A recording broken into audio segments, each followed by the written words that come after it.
Hello everyone, and welcome to the Fictional Vortex. So we are back with an interesting movie on what if Naruto was the true dragon god who trained the dragon. Slayers Naruto x Erza Scarlet x Irene Belserion fairy tale. But before we start, I just want to remind you to please subscribe to my channel and hit the like button if you enjoy my content. Let's start the story. Chapter 1. Awakening of the Dragon God. Darkness. Then pain. Consciousness returned like lightning striking a barren plain, sudden, violent, unwelcome. Deep beneath the mountains of northern fury, ancient stone cracked. Dust that had settled undisturbed for millennia took flight as a golden light pulsed through fissures in the chamber walls. At the epicenter lay a man, or what appeared to be one. His body encased in crystallized amber, his features frozen in an expression of serene contemplation. Another pulse, stronger. The amber prism splintered. A third surge of power radiated outward, and the crystal shattered entirely. The man's eyes snapped open, cerulean blue with vertical slitted pupils that dilated rapidly in the darkness. He drew a ragged breath, his first in over 4,000 years. Naruto Uzumaki, though few living souls remembered that name, pushed himself up from the stone altar where he had slumbered. Golden markings briefly illuminated his skin before fading to reveal tanned flesh. His bright blonde hair hung past his shoulders, and whisker-like markings adorned each cheek. He wore simple garments of a style unknown to the modern world, now tattered and faded by time. "Something's wrong," he murmured, his voice hoarse from disuse. "I shouldn't be awake." He flexed his fingers, calling forth a small measure of power. Golden energy danced across his palm, illuminating the chamber, an enormous cavern whose walls were carved with intricate depictions of dragons in flight, in battle, in communion with humans. At the center of each mural was a figure with 9 tails spread like wings behind him. Memory returned in fragments. The war, the first dragon slayers, the betrayal, his decision to withdraw from the world. How long? He wondered aloud. The air tasted different. The ambient magic had changed flavor and texture. Stretching out his senses, he recoiled at the foreign magical signatures populating the world above. So many humans. Their magic evolved into forms he barely recognized. But beneath those unfamiliar patterns, he sensed something disturbingly familiar. Dragon magic, twisted and corrupted, echoing across the continent. Naruto closed his eyes, concentrating. "Acknowledge," he whispered, the name bitter on his tongue. "You're still alive." One of his first students, one who had turned dragon slaying into dragon genocide. A more immediate sensation interrupted his thoughts. Vibrations from above, footsteps and voices. Humans approaching his sanctuary. With a flick of his wrist, Naruto cloaked himself in shadows. As the chamber's sealed entrance groaned open for the first time in millennia. "Are you certain this is the place?" demanded a harsh voice. "Positive, sir," came the nervous reply. "The magical readings are off the charts. Whatever's down here is exactly what Master Voras predicted we'd find." Torchlight illuminated the chamber as a group of robed figures entered. Their leader, a tall man with a scarred face, held some kind of lacrima device that pulsed with increasing frequency as he moved toward the now empty altar. "It's been disturbed," the leader hissed. "Recently. Search the chamber. Find whatever emerged." Naruto observed from the shadows as the cultists, for their robes and reverent behavior marked them as such, scoured the cavern. Their magical signatures revealed dark guild affiliations. Their intentions clouded with greed and malice. When one approached too close to his hiding spot, Naruto simply stepped sideways, his movement so swift it appeared as though he'd teleported. The cultist blinked, sensing something, but saw only shadows. "Sir," called another robed figure, a woman examining the wall carvings. "These depictions, they match the prophecy. The 9-tailed dragon god who created the first slayers." Quote. The leader rushed to her side, running his fingers over the ancient inscriptions. "Yes, this confirms everything. If we can harness even a fraction of that power." "You can't," Naruto interrupted, allowing himself to materialize in the center of the chamber. "And you shouldn't try." The cultists whirled, some drawing weapons while others prepared spells. Their leader's eyes widened, taking in the blonde stranger who hadn't been there a moment before. "Who are you?" the leader demanded, though the tremor in his voice suggested he already suspected. Naruto tilted his head, studying them with those unnervingly slitted eyes. Someone who's been asleep too long, apparently. He glanced at their robes, noticing the emblem embroidered there, a dragon consuming its own tail. You're seeking dragon magic. Why? Instead of answering, the leader barked an order, capture him. 3 cultists launched simultaneous attack spells, fire, lightning, and shadow magic converging on Naruto's position. He didn't move, didn't flinch. The magical energies seemed to bend around him before dissipating harmlessly. Interesting, Naruto mused, examining the residual magical signatures as though studying curious insects. Your magic has evolved, but the fundamentals remain similar. One cultist charged with a magic-enhanced blade. Naruto sidestepped with casual grace. His movement so fluid it seemed choreographed. As the attacker stumbled past, Naruto lightly tapped the back of his neck. The man collapsed instantly. I don't want to hurt any of you, Naruto said. His tone measured but carrying an unmistakable undercurrent of authority. But I need information. This world, he gestured vaguely upward, what year is it? The cultists exchanged bewildered glances. Taking advantage of their hesitation, Naruto moved again, this time appearing directly behind their leader, one hand resting lightly on the man's shoulder. The year, he repeated softly. X791, the leader gasped. The year X791. Naruto's eyes widened fractionally. Longer than he'd intended, then. Far longer. And dragons. What of them? Gone, stammered the leader. Extinct, except for Acknowledge. And the dragon slayers, of course. At the mention of dragon slayers, Naruto's expression darkened. His fingers tightened imperceptibly on the man's shoulder. There are still dragon slayers. Where? Before the leader could answer, a tremendous explosion rocked the cavern from above. Dust and stone fragments rained down as a portion of the ceiling collapsed. Through the newly formed opening, sunlight streamed in, the first natural light to touch Naruto's face in thousands of years. A female voice rang out from above. By order of the Magic Council, surrender immediately. The cultists scattered in panic. Their leader tried to break free, but Naruto held him firmly. We'll continue our conversation later, he murmured before touching his forehead to the man's. The cultist's eyes rolled back as Naruto extracted the information he sought directly from his mind, then collapsed unconscious. Through the opening above, a figure descended, dropping gracefully into the chamber. Sunlight glinted off plate armor and caught in long scarlet hair. The woman landed in a battle-ready crouch, sword drawn, her brown eyes scanning the chaos before settling on Naruto. Erza Scarlet, S-class mage of fairy tale, took in the scene with practiced efficiency, the unconscious cultists, the ancient chamber, and the strange blonde man standing calmly amidst it all. Identify yourself, she commanded, leveling her sword at him. Naruto studied her with undisguised interest. Her magical signature was unusual. Powerful, certainly, but with undertones that resonated with something familiar. Something draconic. I asked you a question, Erza pressed, taking a step forward. Naruto offered a slight bow, a gesture both respectful and somewhat archaic. My name is Naruto, and you are Erza Scarlet of fairy tale. Her eyes narrowed. How do you know that?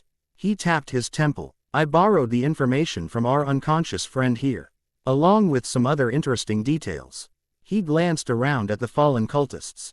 You have good timing. They were becoming rather tedious. You defeated all of them? Erza asked, reassessing the stranger. His magical presence was oddly difficult to gauge, sometimes seeming merely above average, other moments hinting at something vast and fathomless. They weren't very strong, Naruto replied with a shrug. Then, Nging topics abruptly. You're hunting this dark guild. The Order of the Consuming Tail. It wasn't a question, but Erza nodded cautiously. They've been excavating ancient sites across Fury, stealing artifacts related to dragon lore. The Magic Council tasked me with tracking them to their source. Her gaze swept the chamber. I didn't expect to find something quite this significant. Neither did they, Naruto said, gesturing to the unconscious cultists. They were following a prophecy. Something about a dragon god. Erza's grip on her sword tightened. And what were you doing here when they arrived? Naruto contemplated his answer. The full truth would be unwise, even in this strange new era. Revealing himself as the dragon god would create complications he wasn't ready for. Not you. Until he understood the current state of the world and the threat posed by Acnologia's continued existence. He began, then smiled faintly. Let's say I've been researching ancient dragon magic for a very long time. I followed traces of it here, just as they did. More cultists began pouring into the chamber from the original entrance. Erza shifted her stance, preparing to engage them. We can continue this conversation after dealing with them, she said. Naruto nodded, moving to stand back to back with her as they were surrounded. You take the 20 on the left, I'll take the 20 on the right. Despite the dire situation, Erza's lips quirked into a small smile. Confident, aren't you? The first wave of attackers launched their assault. Erza re-equipped instantly, her Avayan's wheel armor materializing in a flash of light as a dozen swords appeared around her. With practiced precision, she sent them flying toward her opponents, each finding its mark with unerring accuracy. Naruto, meanwhile, moved with inhuman grace. He didn't seem to use any recognizable magic. No magic circles, no incantations, yet cultists fell wherever he passed. A touch here, a gesture there, movements so swift they blurred. Occasionally, golden energy would flare from his hands, not attacking but simply neutralizing enemy spells before they could form. Erza dispatched another group with a sweeping arc of her blade, then paused to observe her mysterious ally. His fighting style was unlike anything she'd encountered, efficient yet fluid, powerful yet restrained. He moved as though he had all the time in the world. Each action precise and deliberate. A cultist snuck up behind him, blade raised. Before Erza could shout a warning, Naruto spoke without turning. I know he's there.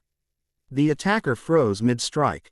Suddenly unable to move, Naruto glanced over his shoulder, his slitted pupils constricting in the chamber's light. I can hear your heartbeat, sense your magical signature, smell your fear. Sneaking up on me is challenging. With a casual flick of his wrist, a pulse of golden energy sent the cultist flying across the chamber. The remaining attackers hesitated, their confidence wavering.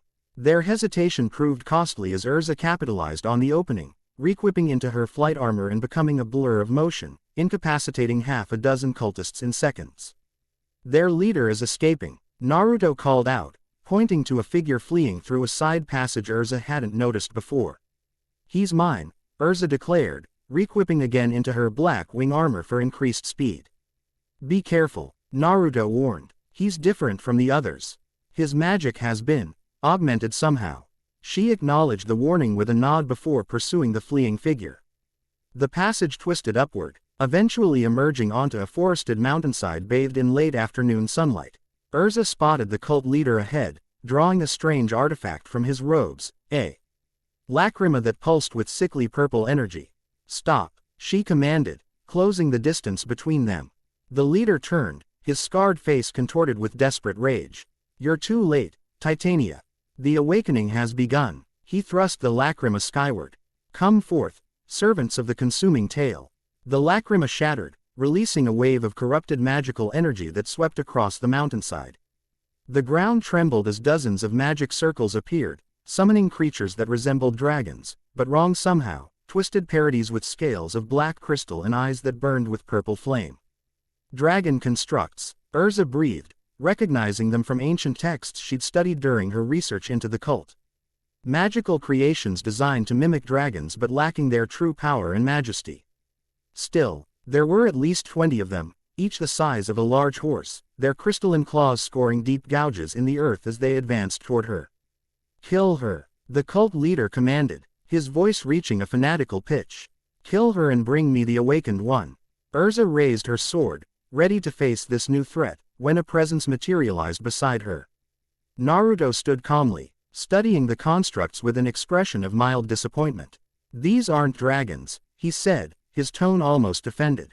They're imitations. Poor ones. They're still dangerous, Erza cautioned, noting how the constructs were spreading out to surround them. To you, perhaps, Naruto conceded. Then, without warning, he stepped forward and released a wave of pure golden energy. His voice, when he spoke, carried a resonance that seemed to vibrate through the very air itself.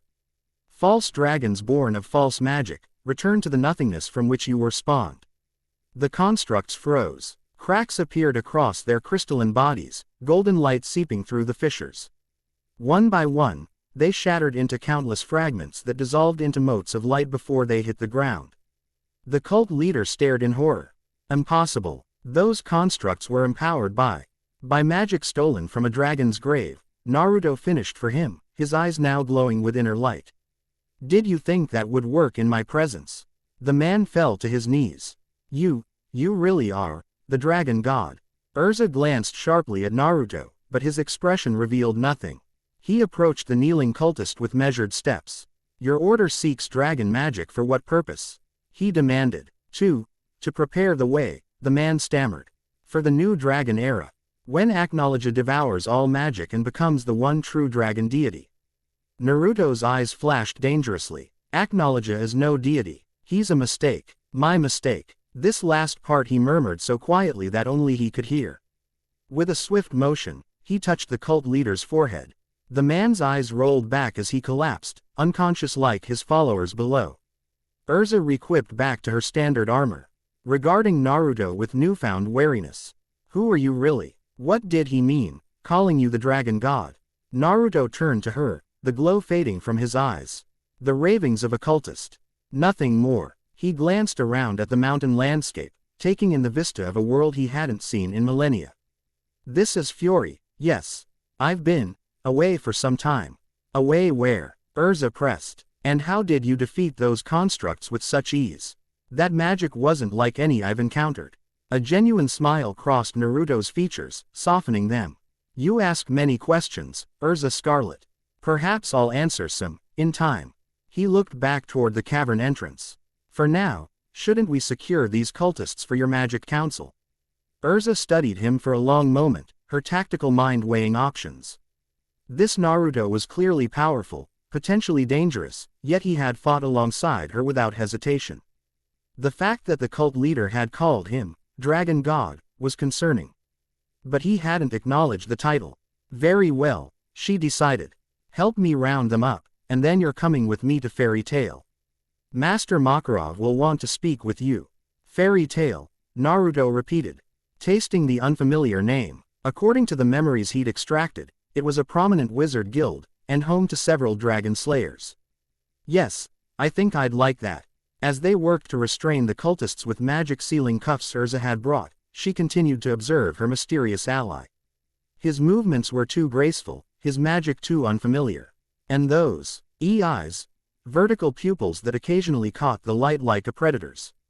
You still haven't explained how you defeated those constructs, she noted as they secured the last unconscious cultist. Naruto considered his response carefully. Let's just say I have an affinity for dragon-related magic. Those constructs were flawed creations, all power, no soul. He glanced at the setting sun. Dragons are magnificent beings. Complex, intelligent, spiritual. To reduce them to mindless attack creatures is an abomination. The passion in his voice took Erza by surprise. You speak as though you've known real dragons.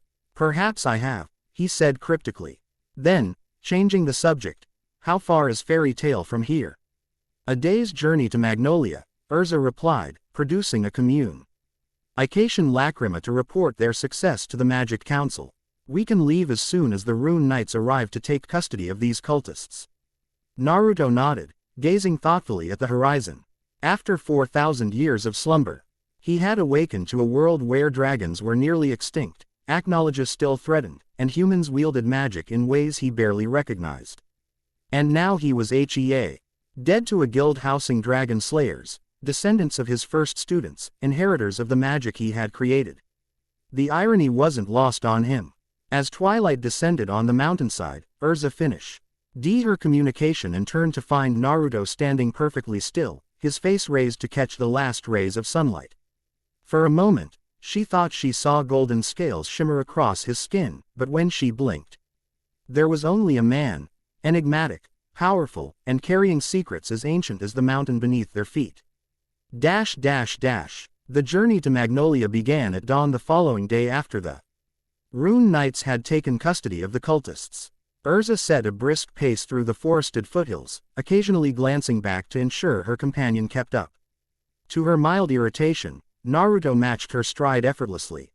showing no signs of fatigue even as hours passed. "You move well for a researcher," she remarked during a brief rest beside a stream. Naruto, who had been watching a fish leap upstream with unusual intensity, smiled faintly. "I've had plenty of practice moving through mountains and defeating dragon constructs. Have you had practice with that too?" He scooped water in his palms, studying how it caught the light. "You're persistent." "I'm responsible," she countered. "I'm bringing an unknown mage with unusual abilities to my guild. Caution is warranted." Naruto tilted his head, acknowledging her point. "Fair enough. I've spent many years studying dragon magic, its origins, applications, limitations. Those constructs were created using principles I'm intimately familiar with. And the golden energy you used." He considered his answer carefully. "A rare form of magic, passed down through a tradition now largely forgotten. It allows me to interact with draconic energy more directly than most." Not entirely a lie, but far from the complete truth. Naruto had decided his strategy during the night. Reveal enough to satisfy immediate curiosity, but keep his true nature concealed until he better understood this new era and determined who could be trusted. Erza seemed to accept his explanation, though her eyes remained watchful. "Fairy Tail has 3 dragon slayers," she informed him. "Natsu Dragneel, Gajeel Red Fox, and Wendy Marvell. If you're interested in dragon magic, you'll want to speak with them." "Dragon slayers," Naruto repeated, his expression carefully neutral despite the complex emotions the term evoked. "Trained by actual dragons." Erza nodded. "Natsu by Igneel the Fire Dragon King, Gajeel by Metallicana the Iron Dragon, and Wendy by Grandine the Sky Dragon. All 3 dragons disappeared on the same day, July 7, x 777. Naruto's brow furrowed slightly. Those names stirred ancient memories, younger dragons he had known, respected. And these dragon slayers seek their foster parents. Natsu never stopped searching, Erza confirmed. Though after so many years, she trailed off, leaving the implication hanging. They resumed their journey, the conversation shifting to Naruto's questions about the current state of Fury, its political structure, and the role of wizard guilds. Erza answered readily, finding his curiosity understandable for someone who claimed to have been isolated in research for many years. As they crested a hill in the late afternoon, Magnolia came into view in the valley below, a picturesque city surrounding a vast lake, with the distinctive guild hall of Fairy Tail visible near the water's edge. Naruto paused, taking in the scene. Cities had existed in his time, but nothing like this. The scale, architecture, and integration of magic were all markedly different. For the first time, the true extent of his temporal displacement struck him fully. "It's beautiful," he said quietly. Erza, noticing his expression, felt a flicker of empathy. "When was the last time you were in a city?" "A very long time ago," he admitted. "Things have changed considerably." They descended into Magnolia as evening approached, the streets bustling with citizens returning home from work. Naruto absorbed everything with keen interest. The magical vehicles, the lacrima-powered streetlights, the casual use of magical items in everyday life. Several citizens called greetings to Erza, who responded with polite nods. Her companion attracted curious glances, his unusual appearance and the way he moved, slightly too graceful, too aware, marking him as no ordinary visitor. As they approached the guild hall, sounds of raucous laughter and conversation spilled out through the open doors.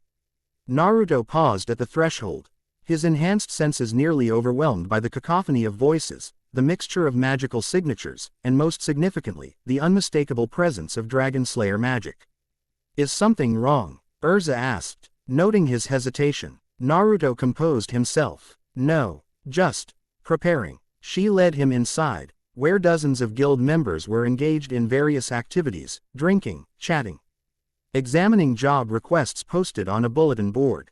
The atmosphere was one of boisterous camaraderie, a far cry from the solemn dragon councils Naruto remembered. Their entrance did not go unnoticed. Conversations quieted as Erza made her way through the hall, her armored footsteps accompanied by Naruto's silent tread. "Erza's back," called a blue flying cat, swooping over to greet them. "And she brought someone weird looking." "Happy," Erza admonished, "show some manners." Naruto regarded the flying cat with undisguised fascination. "An exceed," he murmured, recognizing the species from information he'd gleaned from the cult leader's memories. Fascinating. He talks funny too, Happy commented, circling Naruto's head curiously. A pink-haired young man bounded over, grinning widely. Welcome back, Erza. How'd the mission go? Did you kick those cult guys' butts? His attention shifted to Naruto, nostrils flaring slightly as he sniffed the air. Hey, who's this? He smells weird. Naruto tensed imperceptibly. The Dragon Slayer, for this had to be Natsu Dragneel, was sensing something of his true nature. He reinforced the subtle magic that masked his draconic essence. This is Naruto, Erza introduced. I encountered him during my mission. Naruto, this is Natsu Dragneel, one of our Dragon Slayers. Natsu extended a hand, which Naruto clasped firmly. The contact. Chi sent a jolt through both of them, a resonance of magic recognizing its distant source. Natsu's eyes widened. Whoa, what was that? Naruto released his hand quickly. Static electricity, perhaps. Nah, it felt like. I dunno, like when Igneel used to. Natsu trailed off, scratching his head in confusion. Before he could pursue the thought, a diminutive elderly man approached from the bar area. Despite his size, his magical presence was formidable, a master wizard of considerable power. Erza, he greeted, I see your mission was successful. The council sent word about the cultists you captured. His shrewd eyes turned to Naruto. And who might this be? Master Makarov, Erza said respectfully, this is Naruto. He assisted me against the Order of the Consuming Tail. His knowledge of dragon magic proved invaluable. Makarov's gaze sharpened. Dragon magic, you say? Not a dragon slayer, though. No, Naruto confirmed. Just a student of draconic arts. The guild master eyed him with an intensity that suggested he sensed something beyond Naruto's careful facade. After a moment, he nodded. Well, any friend of Erza's is welcome at Fairy Tail. Though I'd be interested in hearing more about your studies. Perhaps in private. Of course, Naruto agreed, recognizing the subtle command beneath the invitation. Tomorrow will be soon enough, Makarov decided. For tonight, enjoy our hospitality. Mira, a drink for our guest. A beautiful white-haired woman approached from behind the bar, carrying a tray with drinks. Coming right up, master. Naruto's attention fixed on her immediately, not just for her beauty, but for the unusual magical signature she carried. Something demonic, yet controlled, disciplined. Naruto, this is Mirajan Strauss, Erza introduced. One of our S-class mages like myself. Mirajan offered a warm smile. Welcome to Fairy Tail. What can I get you to drink? Finding himself suddenly at a loss for words, Naruto managed a polite bow. Whatever you recommend. As Mirajan returned to the bar, Erza gave Naruto a curious look. You seem surprised. I didn't expect. He paused, reorganizing his thoughts. In my experience, Nick and draconic energies rarely coexist so peacefully. Erza's eyebrows rose. You can sense Myra's Satan soul. Is that what it's called? Interesting name for the magic. Their conversation was interrupted as more guild members approached, curious about the newcomer. Naruto found himself surrounded by introductions. Lucy Heartfilia, a celestial wizard. Grey Fullbuster, an ice mage, Wendy Marvell. The young sky dragon slayer who regarded him with wide-eyed curiosity. You smell like the sky after a storm, Wendy told him with childlike directness. Naruto smiled genuinely, touched by her innocence. That's very perceptive of you, Wendy. Some types of dragon magic do carry that scent. Gajiel Red Fox, the Iron Dragon Slayer, hung back, watching Naruto with narrowed eyes and folded arms. Unlike the others, his suspicion was palpable. Naruto made a mental note to be particularly careful around him. The Iron Dragon's senses might be sharper, less easily deceived. As the evening progressed, Naruto observed the guild dynamics with growing interest. These mages formed bonds like family, their magical styles diverse yet complementary. It was both like and unlike the dragon councils of old, the same sense of community. But with a vibrancy and chaos dragons would have found unseemly. Mirajan brought him a drink, some local specialty that he sipped cautiously, finding the taste pleasant if unfamiliar. She lingered, her blue eyes studying him with friendly interest. Erza says you know a lot about dragon magic, she commented. That's rare these days. Naruto nodded. Ancient magic has always fascinated me. Dragons understood magical principles that humans are only beginning to rediscover. Like what? She asked, genuinely curious. He considered how to explain concepts that predated modern magical theory. Dragons viewed magic not as a tool but as a language, a way of communicating with the world itself. Their spells weren't just expressions of power but conversations with the elements. That sounds beautiful, Murajan said thoughtfully. I've never heard magic described that way before. It was, Naruto agreed, a hint of melancholy coloring his tone. When a fire dragon roared, they weren't just producing flames, they were speaking to the essence of fire, asking it to dance to their will. The relationship was one of respect, not dominance. Across the room, he noticed Natsu engaged in what appeared to be a friendly brawl with Gray, their magic clashing in spectacular fashion. Fire and ice, opposites yet balanced. Your dragon slayers, Naruto said, returning his attention to Murajan. They carry echoes of that understanding, though perhaps they don't realize it fully. Especially the young one, Wendy. Her magic feels harmonious. You sense that much just by being near them? Murajan asked, impressed. Naruto realized he might have revealed too much. Part of my research involved developing sensitivity to magical resonances, he explained smoothly. It helps in identifying ancient artifacts related to dragon culture. Before Murajan could respond, an explosion of flame erupted from Natsu's fight, significantly larger than his previous attacks. The fire dragon slayer looked as surprised as anyone. Whoa, Natsu exclaimed, staring at his hands. I didn't mean to use that much power. Naruto frowned slightly. His presence was affecting the dragon slayer's magic, enhancing it through proximity to its source. He would need to strengthen his concealment spells. Erza, who had been speaking with Lucy, returned to Naruto's side. You should rest after our journey. I've arranged a room for you at Fairy Hills for tonight. Thank you, Naruto replied, grateful for the opportunity to retreat and meditate. It's been an illuminating evening. As they prepared to leave, Makarov approached once more. I'll expect you in my office tomorrow morning, young man. I have questions about these cultists and their interest in dragon lore. Naruto bowed respectfully. I look forward to it, Guild Master. Outside, the night air cool against his face, Naruto exhaled slowly. The encounter had gone reasonably well, but maintaining his disguise would be challenging in a guild with 3 dragon slayers and a perceptive master. You made quite an impression, Erza remarked as they walked. Especially on Murajan. Naruto glanced at her, surprised by the observation. She seems kind. All of them do. Fairy tale is family, Erza said simply. We protect our own. The implied warning wasn't lost on him. If he proved a threat to her guild, she would not hesitate to act. I understand, he assured her. I mean no harm to you or yours, Erza Scarlet. I'm simply trying to find my place in a world that has changed greatly during my absence. She studied him in the moonlight, her expression softening slightly.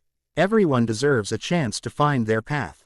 Even mysterious dragon magic researchers with eyes at sometimes look more reptilian than human. Naruto blinked, momentarily startled. He hadn't realized his control had slipped. Get some rest, Erza advised as they reached Fairy Hills. Tomorrow I'll bring questions that require clear answers. Alone in the simple guest room, Naruto settled into a meditative posture on the floor. His first day in this new world had been eventful, encountering cultists seeking to exploit dragon magic, meeting dragon slayers trained by dragons he had once known, discovering that Aknologia still threatened the land. He closed his eyes, extending his senses outward. Across Fury, he could feel faint echoes of draconic power, dormant in some places, corrupted in others. The dragons themselves were hidden, their signatures masked by powerful magic he recognized as his own. A memory of a contingency plan formed millennia ago. July 7th, X777, he murmured, recalling Erza's words about the dragon's disappearance. A date that corresponded to a specific celestial alignment he had once used as a trigger for a complex spell. If his suspicions were correct, the dragons had enacted the plan themselves in his absence. But why? What had happened to necessitate such drastic measures? And more urgently, What was awakening cultists across the continent, driving them to seek artifacts and knowledge related to the dragon god? Naruto's meditation deepened, his consciousness expanding across Fury. Somewhere in the distant north, he sensed a disturbance, a fluctuation in the ambient magic that resonated with his own energy. Something ancient was stirring, responding to his awakening. His eyes snapped open, now fully draconic, vertical pupils surrounded by irises that shifted from blue to gold and back again. "She's awake," he whispered to the empty room. Irene, one of his first students. Perhaps his greatest failure. If she had sensed his return, complications would multiply rapidly. Naruto rose fluidly to his feet, moving to the window. The lights of Magnolia sparkled below. A city unknowingly hosting one of the most powerful beings ever to walk the continent. For their sake, for the dragon slayers who carried the legacy of his magic, he would need to proceed carefully. Tomorrow would bring questions from Makarov. Questions that would require careful answers, enough truth to establish trust, enough omission to protect his true nature until the time was right. After 4,000 years of slumber, the dragon god had awakened to a world that had forgotten him. For now, that anonymity was his greatest asset. Dawn found Naruto on the roof of Fairy Hills, greeting the sunrise with a series of flowing movements that resembled a martial arts kata but incorporated subtle magical elements. Golden energy occasionally rippled Acro's his skin as he harmonized his body and magic with the world around him, a practice older than human civilization. "That's beautiful," came a soft voice from behind him. Naruto completed his movement before turning to find Wendy Marvell watching him with wide-eyed fascination, her blue hair tousled from sleep. "Good morning, Sky Dragon," he greeted her warmly. "You're up early." "I always wake up at dawn," she explained. Approaching cautiously. "The air feels cleanest then." "What are you doing?" "A morning ritual," Naruto replied. "It helps balance one's magical energy with the natural flows around us."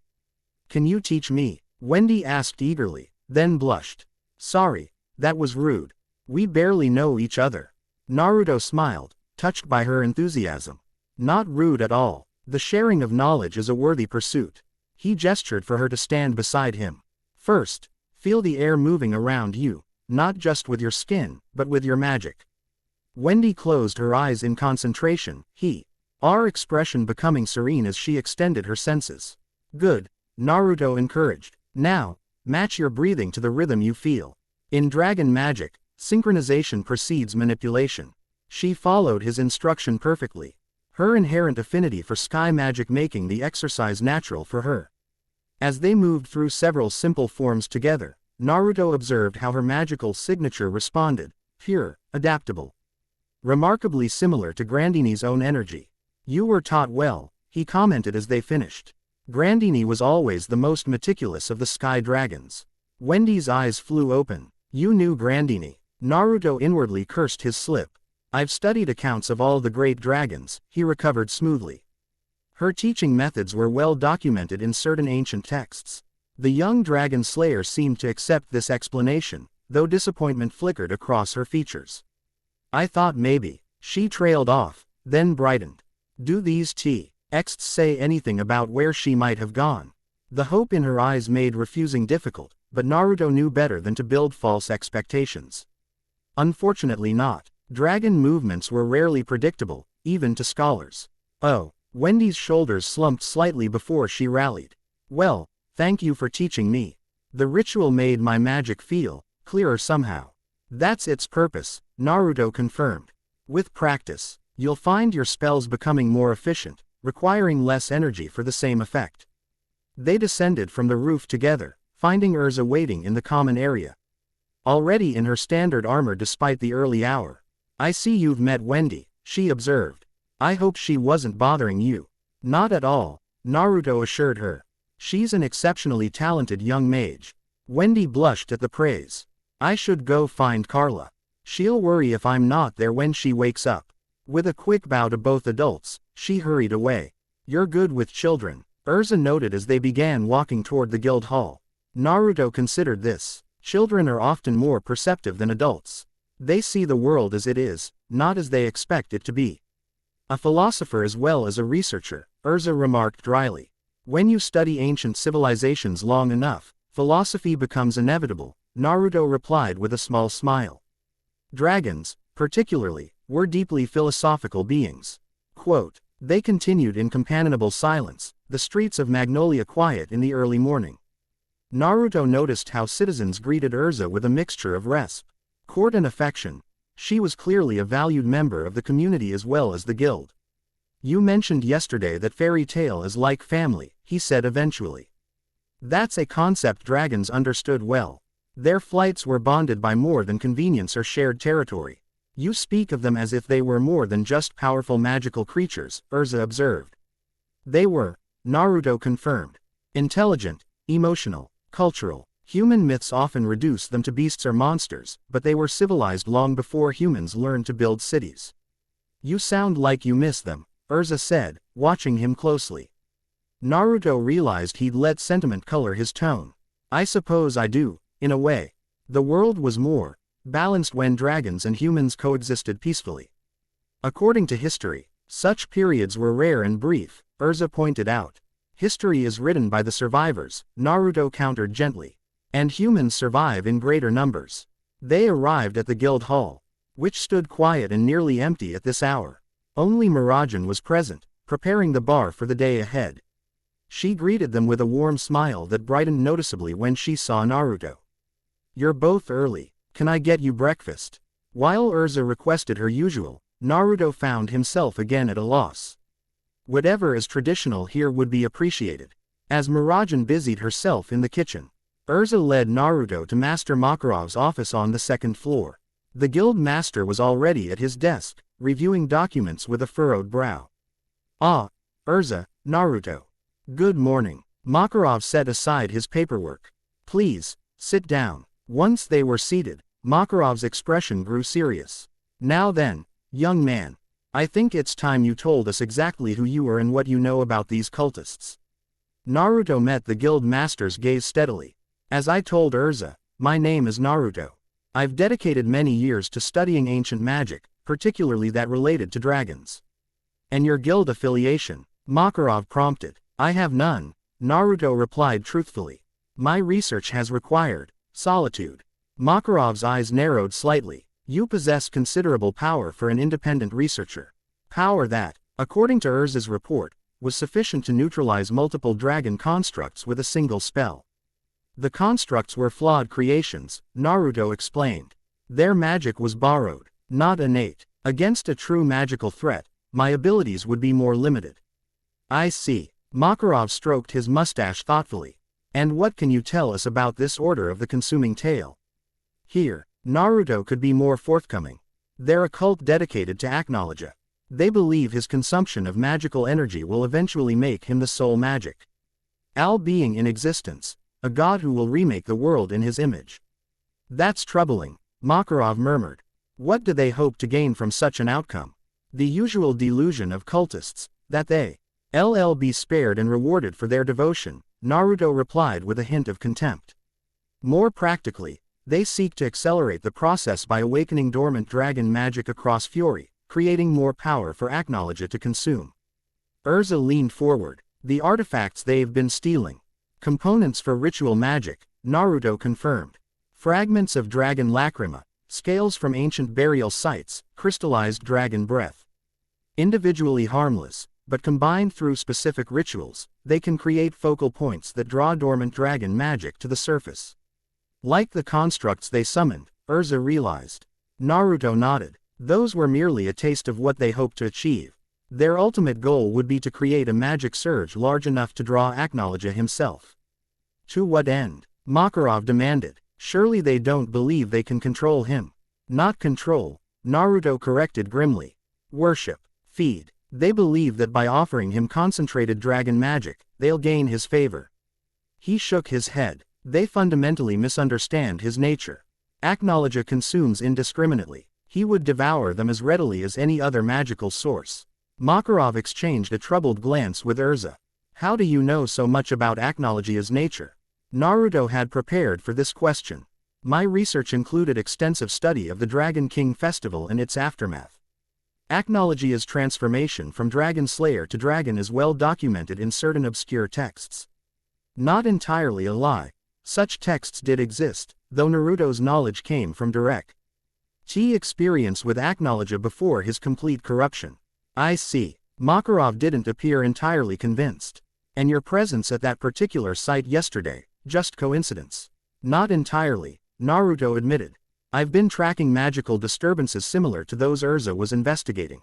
When multiple lines of research converge on a single location, it's rarely chance.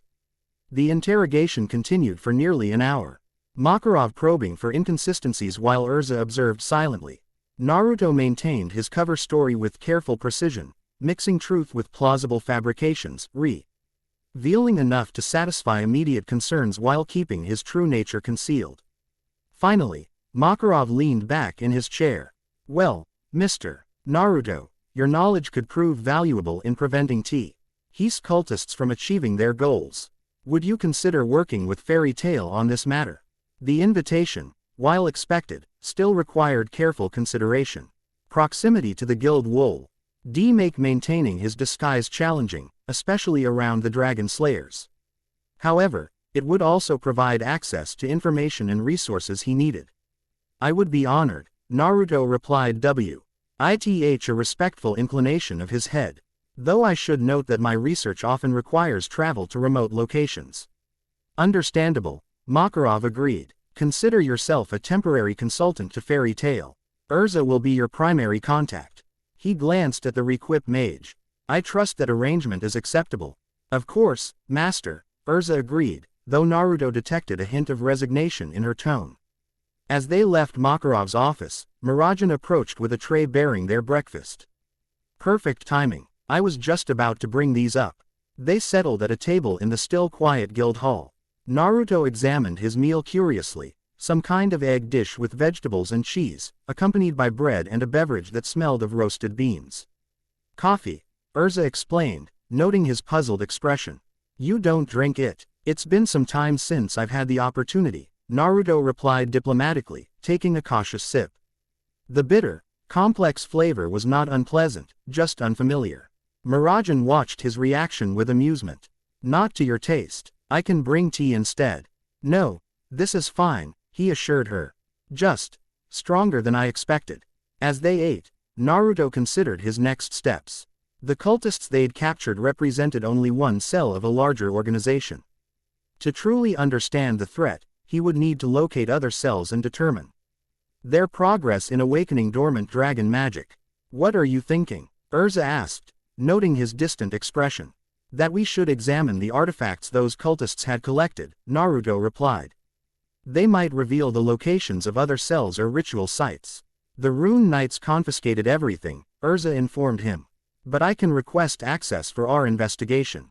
Their planning was interrupted by the guild doors bursting open as Natsu arrived, accompanied by Happy and Lucy. The Fire Dragon Slayer immediately spotted them and bounded over. Hey, dragon magic guy. Fight me. Naruto blinked, taken aback by the abrupt challenge. Excuse me, fight me, Natsu repeated enthusiastically. I wanna see your magic in action. Erza said you took out a bunch of dragon things with one spell. Natsu, Lucy sighed, you can't just challenge every powerful wizard you meet. Why not? It's the fastest way to get stronger. Natsu grinned widely at Naruto. Come on, just a quick match. Naruto glanced at Erza, who merely shrugged as if to say this was perfectly normal behavior. Fighting a dragon slayer would be problematic. Physical contact would make concealing his true nature significantly more difficult. And using his power might reveal too much. I appreciate the offer, Naruto began diplomatically, but my magic isn't well suited for sparring. It's primarily analytical and boring, Natsu interrupted. What's the point of magic if you don't use it to fight? There are countless applications for magic beyond combat, Naruto replied mildly. The dragons themselves used magic for creation more often than destruction. This caught Natsu's attention. Really, Igneal was always teaching me battle techniques. Because that's what you needed to survive, Naruto explained, seeing an opportunity to share something meaningful. But dragon fire magic can also be used to forge materials no human furnace could affect, to heal certain wounds, even to communicate across vast distances. Whoa, seriously? Natsu dropped into a chair beside them, suddenly interested. Igneel never mentioned that stuff. Perhaps he was waiting until you mastered the basics, Naruto suggested. A sad smile touching his lips. Igneel had always been among the more martially inclined fire dragons, but even he had appreciated fire's creative aspects. Lucy joined them, her curiosity piqued. You seem to know a lot about dragons for someone who's never met one. I've studied their magic extensively, Naruto reiterated his cover story. Ancient texts contain knowledge that has been largely forgotten in the modern era. Could these texts help Natsu find Igneel? Lucy asked hopefully. Naruto hesitated. The truth, that the dragons had enacted a plan he himself had ignited centuries ago, was not something he could reveal.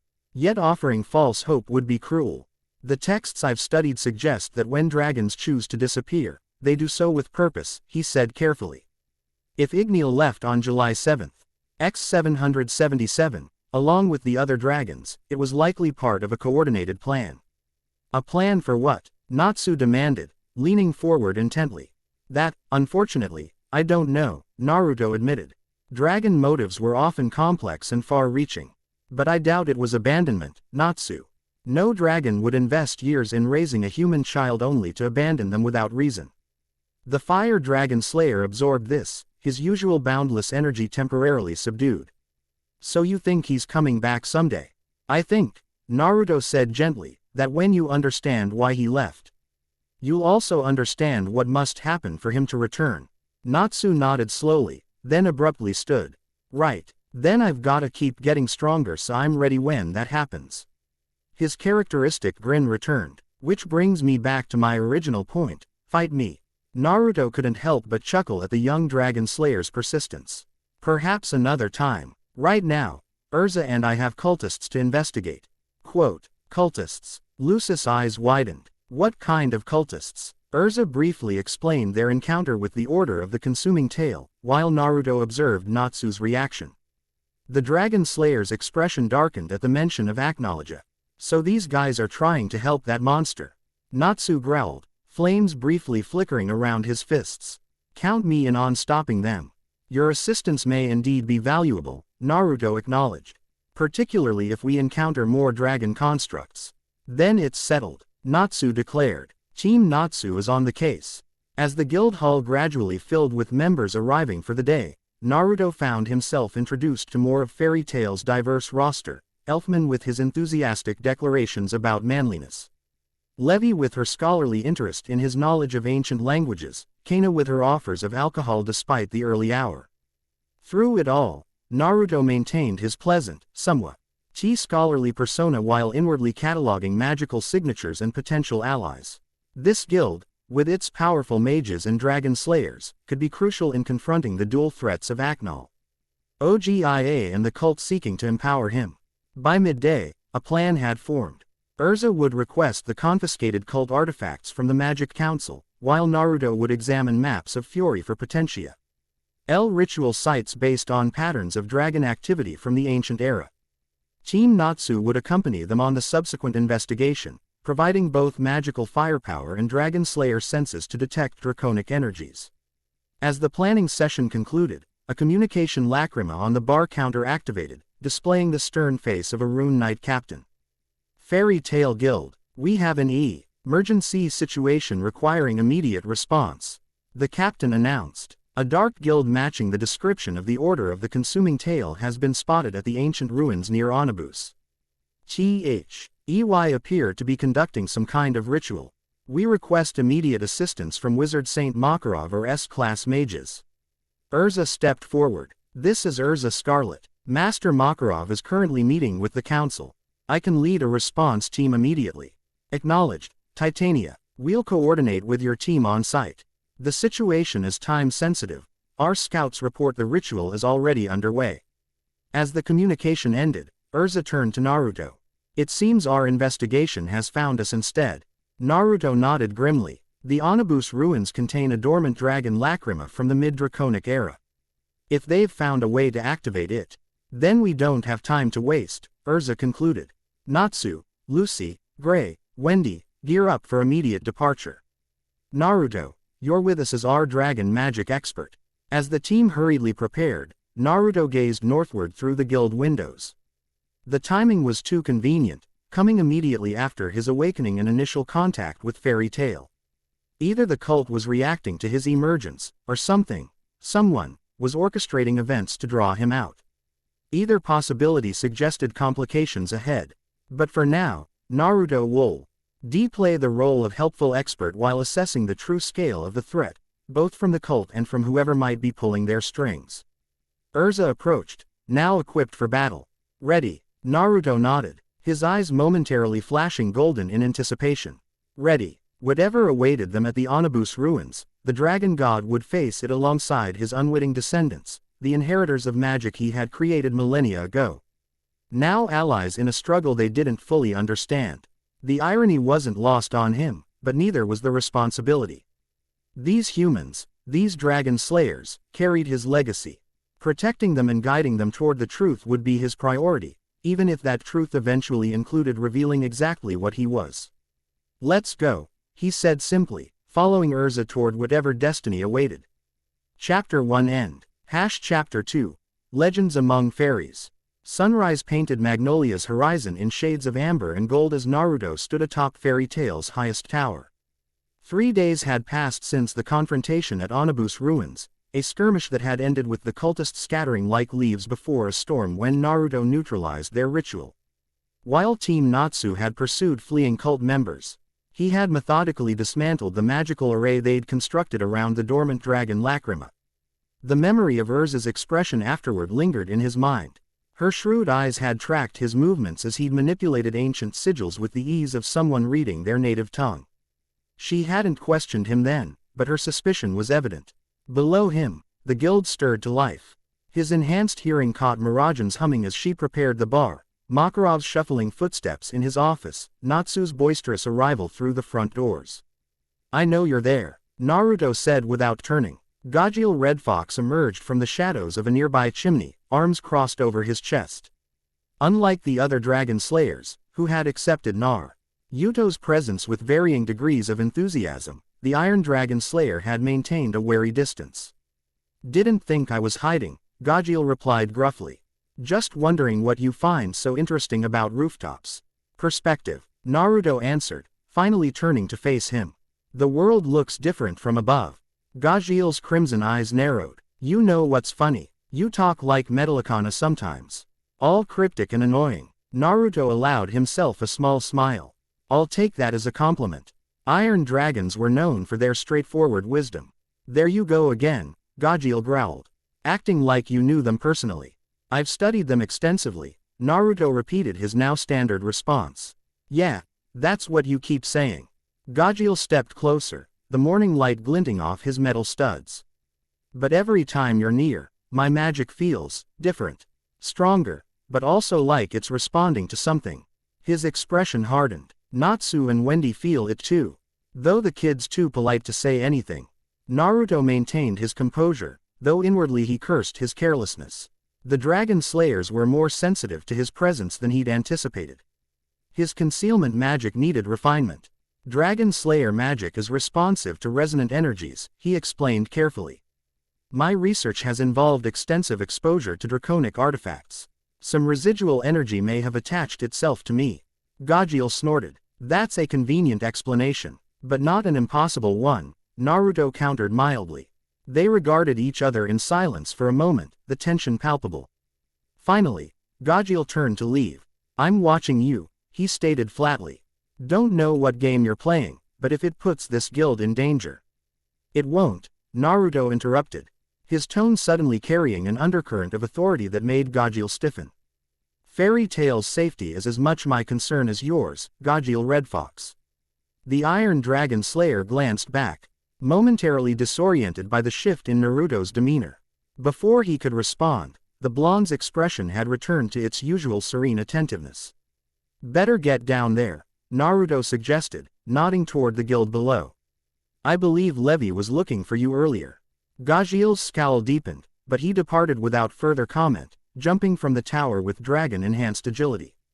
Alone again, Naruto released a measured breath. Maintaining his cover was proving more challenging than expected. The Dragon Slayer's instinctive recognition of his nature, Makarov's shrewd assessment. Erza's growing suspicion, all complicated his efforts to remain undetected while investigating the cult's activities. And then there was Mirajan Strauss. Something about the takeover mages. Demonic magic resonated with him in unexpected ways. During their interactions over the past days, he'd found himself drawn to her presence, not just for her kindness and beauty, but for the curious harmony between her Satan soul and his draconic energy. It was a phenomenon he'd never encountered in his long existence. The matter would require further study. But first, he had a meeting with Makarov. Naruto descended from the tower in a single fluid leap, landing soundlessly in the guild's rear courtyard. Entering through the kitchen, he nodded greeting to the morning staff before making his way to the bar where Mirajan worked. "Good morning, Naruto." Her smile brightened as she spotted him. "Early riser as usual. Coffee, please," he replied, settling onto a stool. In the 3 days since arriving at Fairy Tail, he'd developed a fondness for the bitter beverage. It reminded him, oddly, of a drink the mountain dragons had once brewed from particular crystallized minerals. "Sleep well?" Mirajan inquired, preparing his drink with practiced efficiency. Naruto's lips quirked in a half-smile. In truth, he hadn't slept at all. He'd spent the night meditating on a complex spell to better mask his draconic aura. "Well enough," he answered diplomatically. She placed the steaming mug before him, studying his face. "You look tired. Those ancient texts you're studying must be fascinating to keep you up so late." Her perceptiveness was remarkable for a human. "They are," he acknowledged. "Particularly those relating to transformation magic." Her hands stilled momentarily. "Transformation magic, like my takeover. Similar in some respects, different in others." Naruto sipped his coffee. Dragon transformation was more about essence than appearance. When ancient mages learned to incorporate dragon attributes, they weren't just mimicking draconic forms, they were integrating draconic nature. Mirajan leaned forward, genuinely intrigued. "That sounds more like my Satan soul than regular transformation magic. I don't just look like demons, I take on their powers, their presence." "Exactly," Naruto confirmed, "which is why I find your magic particularly interesting from a research perspective. The principles are surprisingly aligned." A faint blush colored her cheeks. "Would you like to see it sometime? My Satan soul, I mean. Not in battle, but just controlled demonstration." The request caught Naruto off guard. Direct exposure to her demonic transformation would be illuminating, but also risky. His draconic energy might react visibly to her magic. Before he could formulate a response, Erza appeared beside them, already fully armored despite the early hour. "Naruto, Master Makarov is ready for you," she announced. Her gaze shifted between him and Mirajan with faint curiosity before settling back on him. "He's expecting a full report on your findings from Onabus." "Of course," Naruto agreed, rising. To Mirajan, he added, "Perhaps this afternoon. I'd be honored to observe your magic." Her smile returned, brighter than before. "The training grounds behind the guild at 3. It's usually empty then." With a confirming nod, Naruto followed Erza toward Makarov's office. He could feel her studying him as they walked. "You and Mira seem to be getting along well," she observed neutrally. "She's been very welcoming," Naruto replied. Quote, "And her magic is fascinating from a theoretical perspective." Erza made a noncommittal sound. "Just be careful. Mira may seem all sweetness now, but she was once known as the demon, for good reason." "All the more interesting," Naruto mused, earning a sharp glance from the re-equipped mage. Makarov's office door stood open when they arrived. The diminutive guild master sat behind his desk, surrounded by ancient-looking tomes and scrolls, research materials Naruto had requested from Fairy Tail's archives. "Ah, Naruto, Erza. Come in." Makarov gestured to the chairs opposite his desk. "Close the door, would you, Erza?" Once they were seated and the door secured, Makarov's expression grew serious. 3 days you've been with us now, young man. 3 days of research, observation, and 1 encounter with these cultists. I think it's time you shared more of what you know." Naruto met the guild master's penetrating gaze evenly. "What would you like to know specifically, Master Makarov?" "Let's start with what you didn't tell us about the ritual at Onabus," Makarov suggested. The one you dismantled with suspicious expertise. Erza shifted subtly in her seat, her attention sharpening.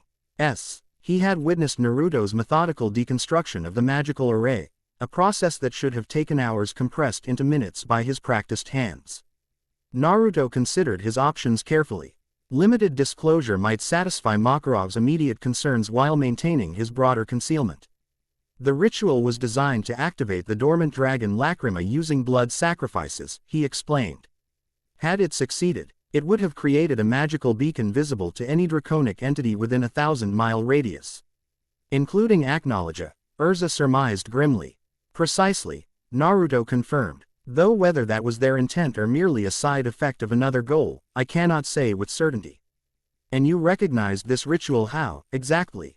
Makarov pressed. Naruto gestured to the ancient texts scattered across the desk. Similar rituals are documented in these works. The fundamental principles haven't changed in centuries, merely the application. Makarov's eyes narrowed. These texts were sealed in fairy tales' restricted archives. Some are written in languages even our scholars can't fully translate. Yet you read them with remarkable ease. Languages are a specialty of mine.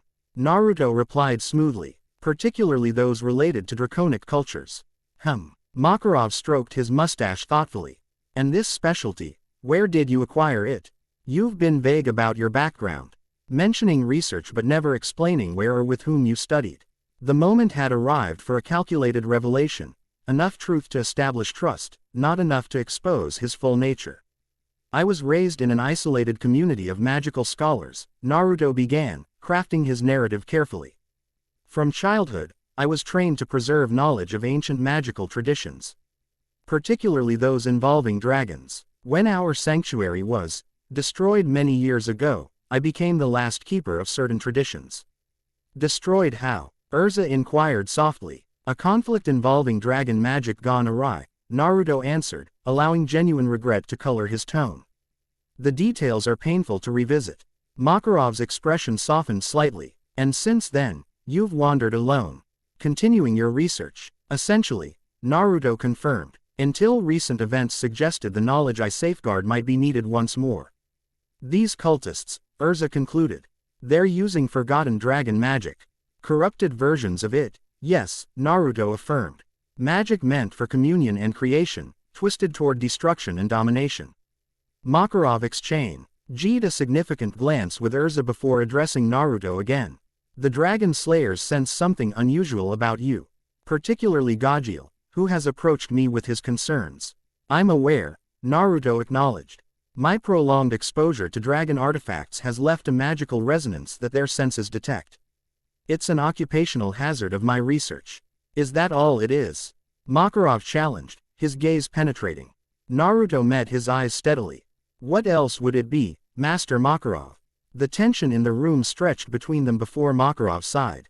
Very well. For now, we'll accept your explanations. But understand this, fairy tale protects its own. If these cultists threaten my children, I want every advantage in stopping them. As do I, Naruto assured him sincerely. The IR misuse of dragon magic is an abomination that must be halted. Then we're aligned in purpose, if not perhaps in complete honesty, Makarov concluded wryly. Erza will continue working with you. The Dragon Slayers as well, when needed. But I expect progressive transparency, Naruto. Trust is earned in this guild. Understood, Naruto replied with a respectful inclination of his head. As they left Makarov's office, Erza remained silent, clearly processing the conversation. In the main hall below, the guild had filled with members going about their morning routines. Natsu and Gray were Edie engaged in their customary bickering while Lucy attempted to mediate and Happy offered unhelpful commentary. He's right, you know, Erza finally said as they descended the stairs. About trust being earned, Naruto glanced at her profile, noting the complex emotions beneath her composed exterior. I know, and I respect the principle. But you're still holding back significant information, she concluded. Some knowledge is dangerous in isolation, Naruto replied carefully. Without proper context, certain truths can lead to misunderstandings or worse. Erza stopped at the base of the stairs, turning to face him fully. Is that what you're afraid of? That we'll misunderstand? For a moment, Naruto allowed himself to imagine revealing everything, his true nature, his role in creating Dragon Slayer magic, his ancient failure with Acknowledge. The potential consequences unfolded in his mind. Fear, awe, anger, demands for power or intervention he wasn't yet ready to provide. I'm afraid, he said quietly, of repeating past mistakes, of knowledge being used before its time. Something in his tone must have conveyed his sincerity, for Erza's expression softened marginally. We all have regrets, Naruto. Secrets we keep to protect others or ourselves. But remember, burdens shared are burdens halved. With that surprisingly gentle advice, she moved toward a table where Wendy sat with Carla, leaving Naruto to contemplate her words. The rest of the morning passed in research and preparation. Naruto examined maps of Fury, marking locations with historical significance too. Dragon culture, potential targets for the cult's future activities. He conferred briefly with Levi Magarden, whose solid script magic and scholarly knowledge proved valuable in translating more obscure references. Around noon, the guild's atmosphere shifted as the doors burst open to admit a young woman with long, dark purple hair. Her expression was urgent as she approached the bar where Makarov sat drinking. Master, news from the Magic Council, she announced, producing a sealed document. Priority communication for Yuin. Her eyes scanned the hull until they landed on Naruto, our guest consultant. Makarov accepted the document with a frown. Thank you, Kanana. Breaking the seal, he scanned the contents, his expression growing increasingly grave. Naruto, sensing the change in Makarov's demeanor, approached. Trouble, indeed. Makarov handed him the document. Multiple sightings of ritual activity across Fury, all occurring simultaneously last night. The Council's detection systems recorded surges of unfamiliar magic at each location. Naruto examined the report, noting the coordinates with growing concern. Each site corresponded to a location he'd identified as magically significant, places where the boundary between human and dragon realms had once been thinnest. Coordinated ritual magic, he murmured. They're establishing a network. A network for what purpose? Makarov demanded. To create a magical lattice across Fury, Naruto explained grimly. If successful, they could manipulate dragon magic on a continental scale. By now, several guild members had gathered. Sensing important developments, Erza stood at Makarov's right hand, while Mirajan, Natsu, Lucy, Gray, and others formed a loose circle. Can we disrupt this network? Erza asked practically. If we move quickly, Naruto confirmed. Each site must be neutralized individually, but the sooner we act, the less established the connections between them will become. Makarov nodded decisively. Then we divide into teams. Hit all sites simultaneously. I should inspect each location personally, Naruto suggested. The neutralization process requires specific knowledge. Impossible, Erza countered. There are 7 sites identified. Even you can't be in 7 places at once. Naruto frowned. She was right, of course. While he could theoretically create shadow clones as he had in his youth, such an obviously inhuman ability would immediately expose his true nature. Then I'll need to prepare instructions for each team, he conceded. And focus my personal attention on the most critical site. Which would be? Makarov prompted. Naruto indicated a location in northern Fury, near the border with 7. Here, the Crystal Lake. It sits atop what was once a Maj, or intersection of dragon territorial boundaries. Fire, earth, and sky domains converged there. Very well, Makarov decided. Naruto will lead Team Natsu to Crystal Lake. Gajiel, Levi, and Panther Lily will take the western site. Laxus and the Thunder Legion will handle the southern mountains.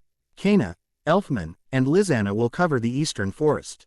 Mirajan will lead Freed and Bixlo to the coastal ritual. Wendy, Carla, Romeo, and Macau will investigate the site nearest Magnolia. I'll personally address the final location. As the guild members dispersed to prepare for their assignments, Naruto found himself momentarily alone with Makarov. You're trusting me with your strongest team, he observed.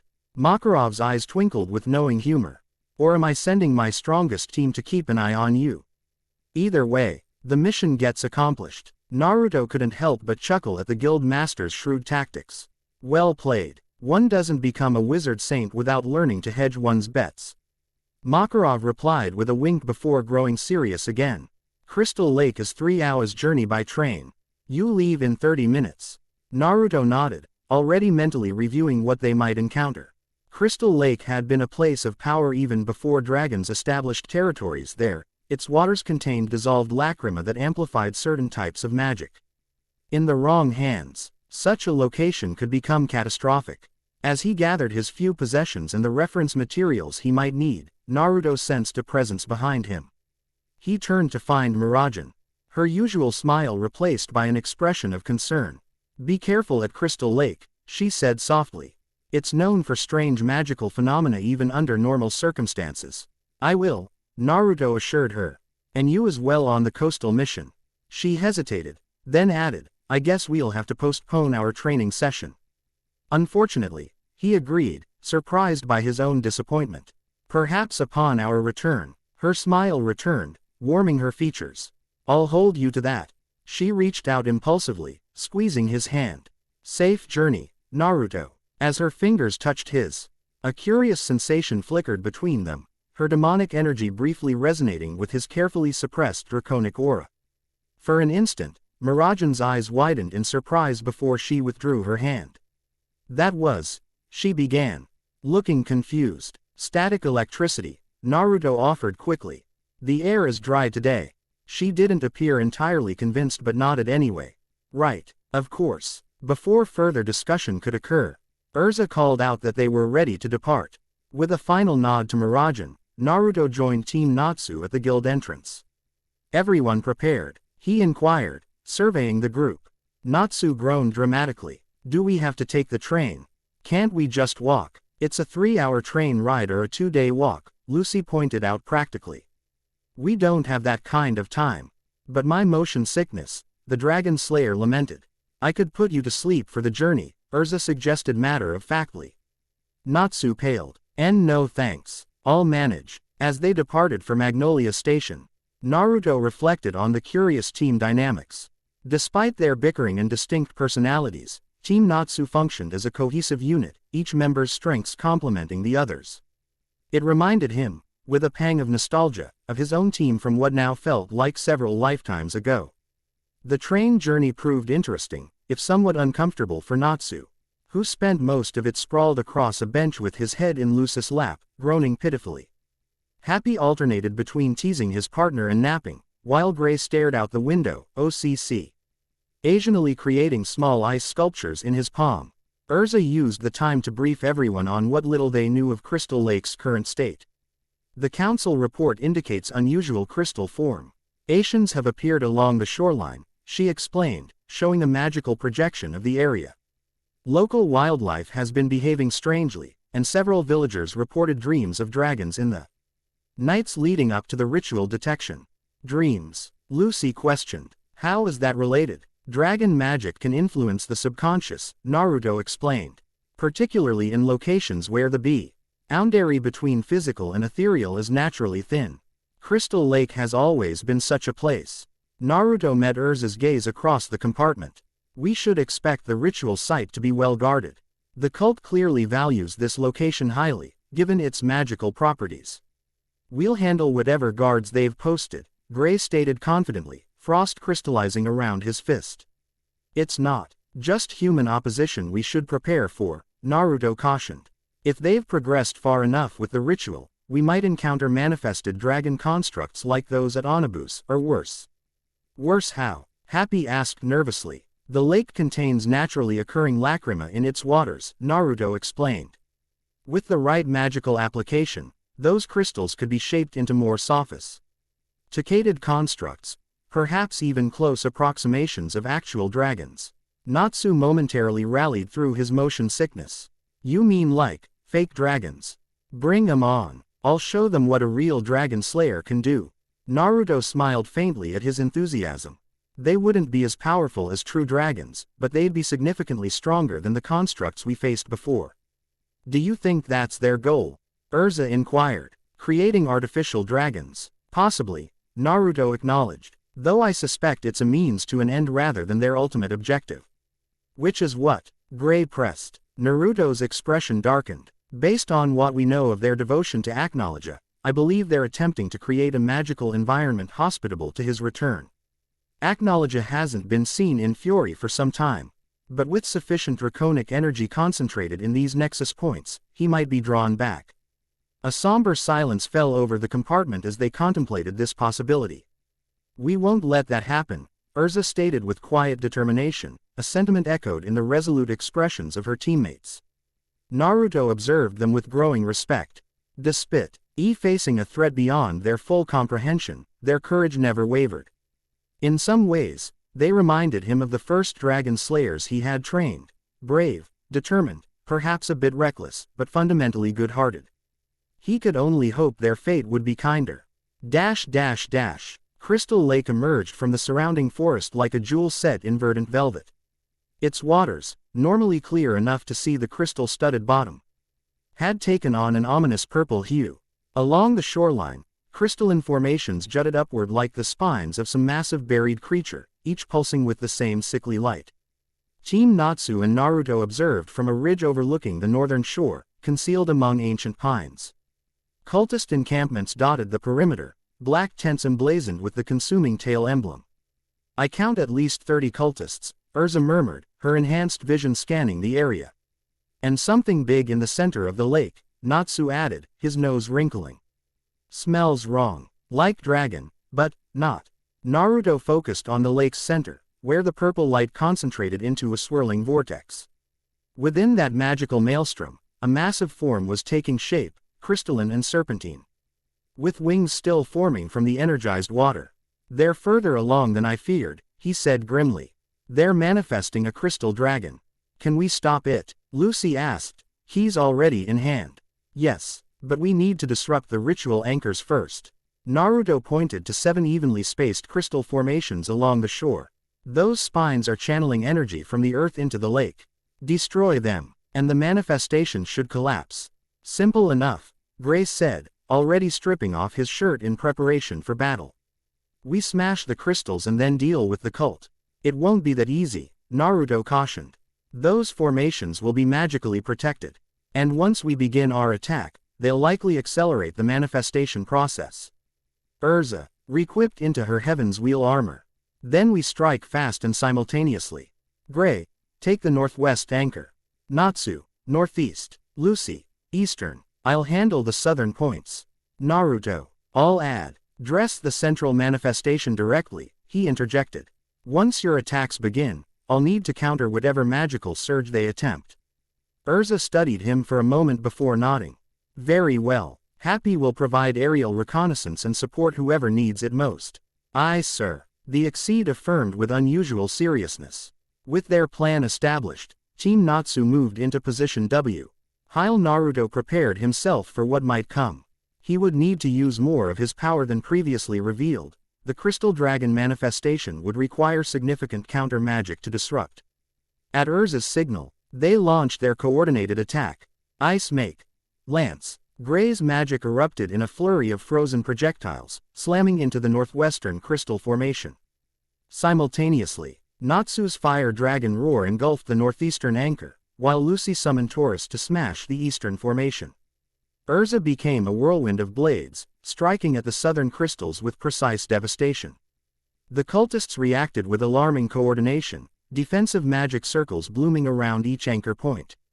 The crystalline spines cracked under Team Natsu's assault but didn't shatter completely.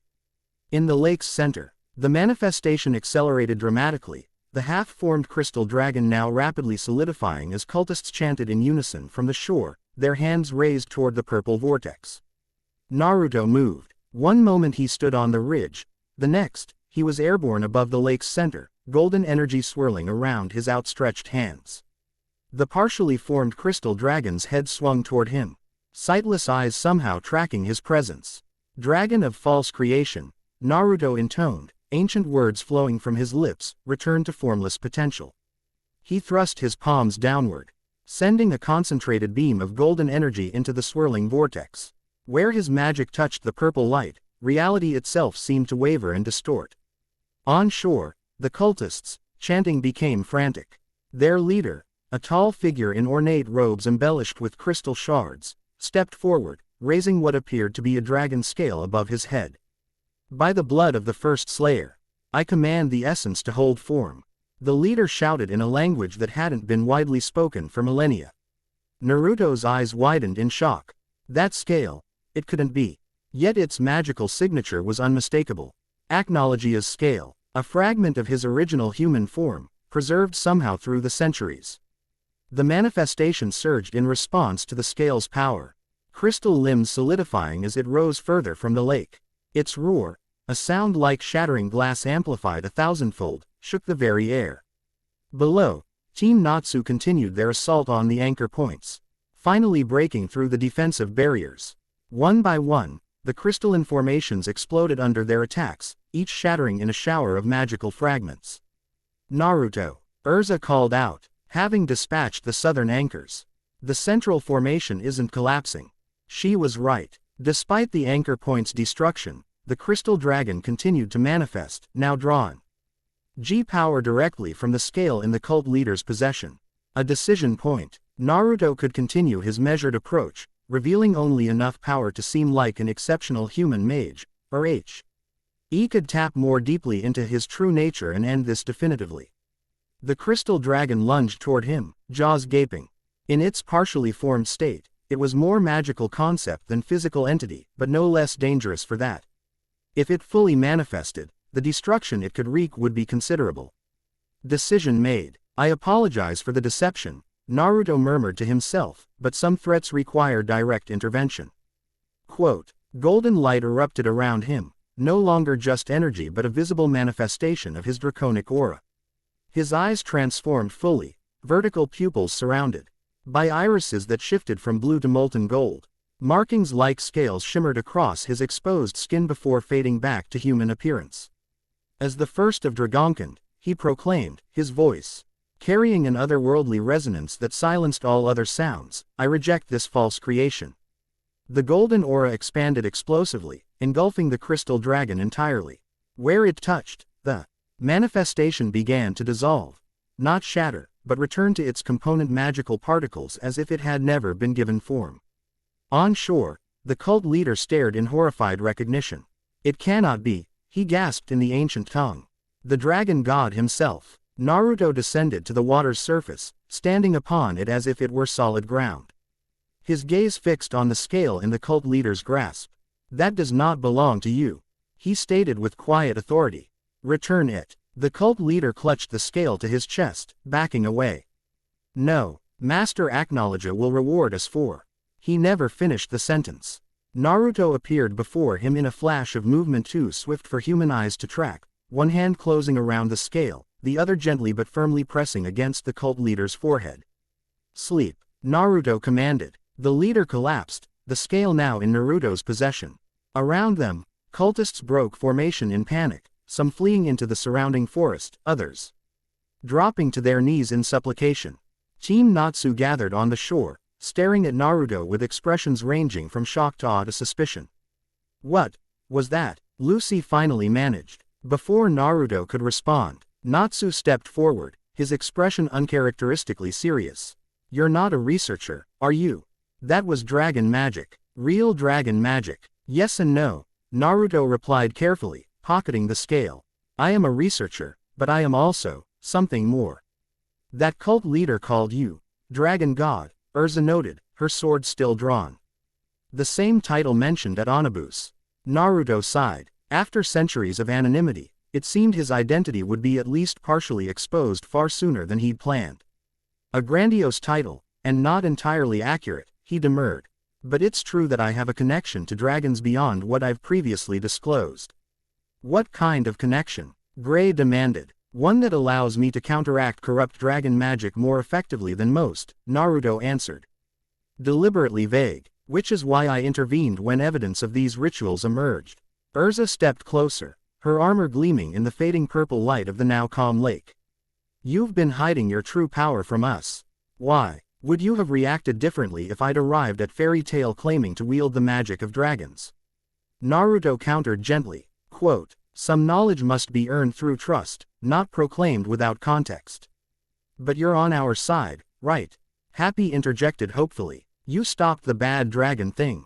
Despite the tension, Naruto found himself smiling at the Exceed's simplistic assessment. Yes, happy. I'm on the side of those who protect rather than destroy. Always have been. Natsu studied him with unusual intensity before breaking into his signature grin. Well, that's good enough for me. Besides, now I definitely want to fight you even more. Natsu, Lucy admonished. This isn't the time. Erza, however, had not relaxed her stance. The scale you took, what significance does it have? Naruto glanced down at the pocket where he'd secured Acnologia's scale. A dangerous relic, one that should never have fallen into the cult's possession. Is it really from Acnologia? Natsu asked, suddenly serious again. Yes, Naruto confirmed, from before his full transformation. Its magical properties are significant. How did they obtain it? Erza pressed. That, Naruto admitted, is a question that greatly concerns me. Such relics were thought lost or secured centuries ago. The discussion was erupted by a communication lacrima activating in Erza's hand. Makarov's face appeared, looking haggard but relieved. Erza, report your status. Mission accomplished. Master, she replied. The ritual site has been neutralized. Cultists captured or scattered. And on your end? Naruto inquired. All teams successful, Makarov confirmed. Though not without complications. Return to the guild immediately for debriefing. As the communication ended, Erza turned to the group. We'll secure the cultists we've captured and arrange for Rune Knight transport. Then back to Magnolia, while the others bound unconscious cultists and examined the ritual site for additional evidence. Naruto walked to the lake's edge. The water had returned to its natural clarity, the unnatural purple glow completely dissipated. Yet something lingered, a magical residue that troubled him. The crystal dragon manifestation had been more sophisticated than should have been possible for human mages, even with ancient knowledge. The presence of Acnologia's scale partially explained this, but not entirely. Something, or someone, had guided these rituals with expertise beyond what cultists should possess. You're worried, Erza observed, joining him at the shoreline. Yes, Naruto acknowledged. This was too organized, too knowledgeable. These cultists have access to information and artifacts that should have been inaccessible. You think someone is helping them? Someone with first-hand knowledge of dragon magic. It's a possibility we must consider, Naruto confirmed grimly. Erza studied his profile in the fading afternoon light. When we return to Fairy Tail, Makarov will expect fuller disclosure after what happened here today. I know. Naruto turned to meet her gaze directly. And I will provide what I can without creating greater dangers. But some secrets, Erza, are better revealed gradually, not to deceive, but to protect.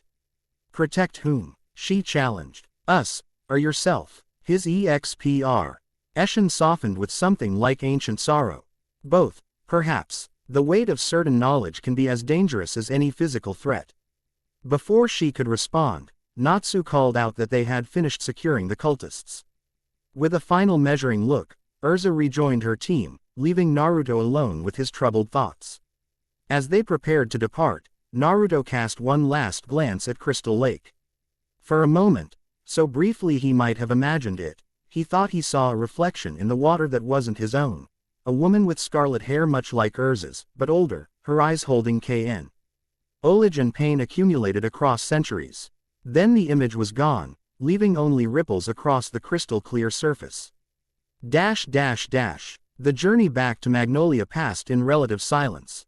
Unlike the outbound trip, even Natsu remained thoughtful rather than motion-sick, occasionally shooting curious glances at Naruto before looking away when caught. Naruto used the time to examine Acnologia's scale more thoroughly through his magical senses. Its age was unmistakable. Over 400 years, dating back to the Dragon King festival when Acnologia was still transitioning from human to dragon. More disturbing was the magical signature embedded within it. Not just Acnologia's corrupted dragon slayer magic, but traces of something else, a binding spell of sophisticated design. Someone had modified the scale to serve as a ritual focus. Someone with intimate knowledge of both dragon magic and Acnologia's specific magical signature. The list of beings capable of such work was vanishingly small. When they finally arrived at Magnolia Station just after nightfall, the city seemed unnaturally quiet. The usual evening bustle was subdued, citizens hurrying home with wary glances at the sky. Something's wrong, Lucy murmured as they made their way toward the guild. Gray nodded in agreement. Everyone's on edge. They got their answer upon reaching Fairy Tale. The guild hall blazed with light. Members gathered in unusually serious discussion. Makarov stood on the bar counter, his expression grave as he addressed the assembled mages. Must remain vigilant until we understand the full nature of these sightings. No one travels alone, he was saying as Team Natsu entered. What sightings? Erza inquired, pushing through to the front. Makarov's expression lightened marginally at their arrival. Ah, you're back. Good. We've had reports from across Fury, strange aerial phenomena following the ritual disruptions. Lights in the sky, roaring sounds, and in 2 locations, Somethi. Ing large enough to cast shadows over entire towns. Dragons? Natsu asked, a mixture of hope and tension in his voice. Unconfirmed, Makarov replied carefully. But the descriptions are concerning. Naruto stepped forward, drawing attention. After the display at Crystal Lake, the guild members regarded him with newfound wariness and curiosity. May I see the reports? He requested. Mirage. Anne brought them forward. Several transcribed eyewitness accounts along with magical images captured by rune knights. Naruto examined each carefully, his expression growing increasingly troubled. The images showed little beyond blurred shapes against night skies, but to his experienced eyes, the silhouettes were unmistakable. Dragons, or something very like them, had been flying over Fury. Well, Makarov prompted when Naruto finally looked up. These are consistent with draconic entities, he confirmed. Though whether true dragons are magical manifestations, I cannot say with certainty from these images alone. A murmur ran through the guild. Gajiel pushed his way forward, his expression intense. You know more than you're saying, the Iron Dragon Slayer accused. After what Team Natsu saw at Crystal Lake, it's time you came clean. What exactly are you? The directness of the question created immediate silence. All eyes turned to Naruto, who stood calmly amidst the suddenly tense atmosphere. Gajiel, Makarov admonished, this isn't the approach we discussed. With respect, Master, Gajiel countered, we're facing dragon threats while harboring someone who reeks of dragon magic and won't explain why. I think direct is exactly what we need right now. Naruto surveyed the guild members, faces concerned, curious, some suspicious, others simply confused. His gaze lingered briefly on Miragen, whose expression held no suspicion, only gentle encouragement. Decision time again. You're right, he acknowledged, addressing Gajiel but speaking to the entire guild. I haven't been entirely forthcoming. My connection to dragons and their magic is more personal than I've indicated. He stepped into the center of the hall, where everyone could see him clearly. I am a guardian of dragon knowledge and magic, he stated carefully, born with a unique affinity that allows me to sense, manipulate, and counter draconic energies in ways others cannot. That doesn't explain what happened at Crystal Lake. Natsu interjected. You didn't just counter that crystal dragon thing, you unmade it. And your eyes changed. Yes, Naruto admitted. In moments of significant magical exertion, my draconic affinity manifests physically. It's a side effect of the magic I channel. Are you a dragon slayer? Wendy asked innocently. Naruto smiled gently at her. No, Wendy, I'm something adjacent to dragon slayers. My magic doesn't slay dragons, it communicates with their essence. Dragon Whisperer, Happy suggested with typical literalism, drawing a few chuckles that helped ease the tension. That's not an entirely inaccurate description, Naruto conceded with a small smile. The cult leader called you Dragon God, Erza reminded him, her expression neutral. Why? Naruto sighed. An old legend, exaggerated through centuries of retelling. There are myths about a being who could speak to all dragons, regardless of element or alignment. Some cultures elevated this figure to divine status. Hence the grandiose title. It wasn't the complete truth, but neither was it entirely false. Humans had indeed mythologized him after he withdrew from the world.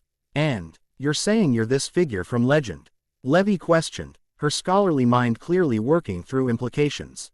I'm saying I inherited aspects of the magic described in those legends, Naruto clarified.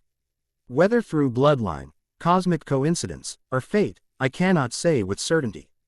Makarov studied him intently. And your purpose in coming to Fairy Tale? Exactly as I stated B. E4. to stop the misuse of dragon magic by those who would corrupt it for destructive purposes. Naruto met the guild master's gaze directly. The disruption of the rituals today was necessary but may have unintended consequences. The energy released could indeed have attracted draconic attention, potentially including Acnologia's. That somber statement silenced the hull again. What do we do now? Lucy finally asked, voicing what everyone was thinking. We prepare, Naruto answered simply. Monitor for further ritual activity, investigate these aerial sightings, and strengthen Fairy Tail's capabilities against draconic threats. Quote, you mean train us? Natsu perked up at this prospect. Where appropriate, Naruto confirmed.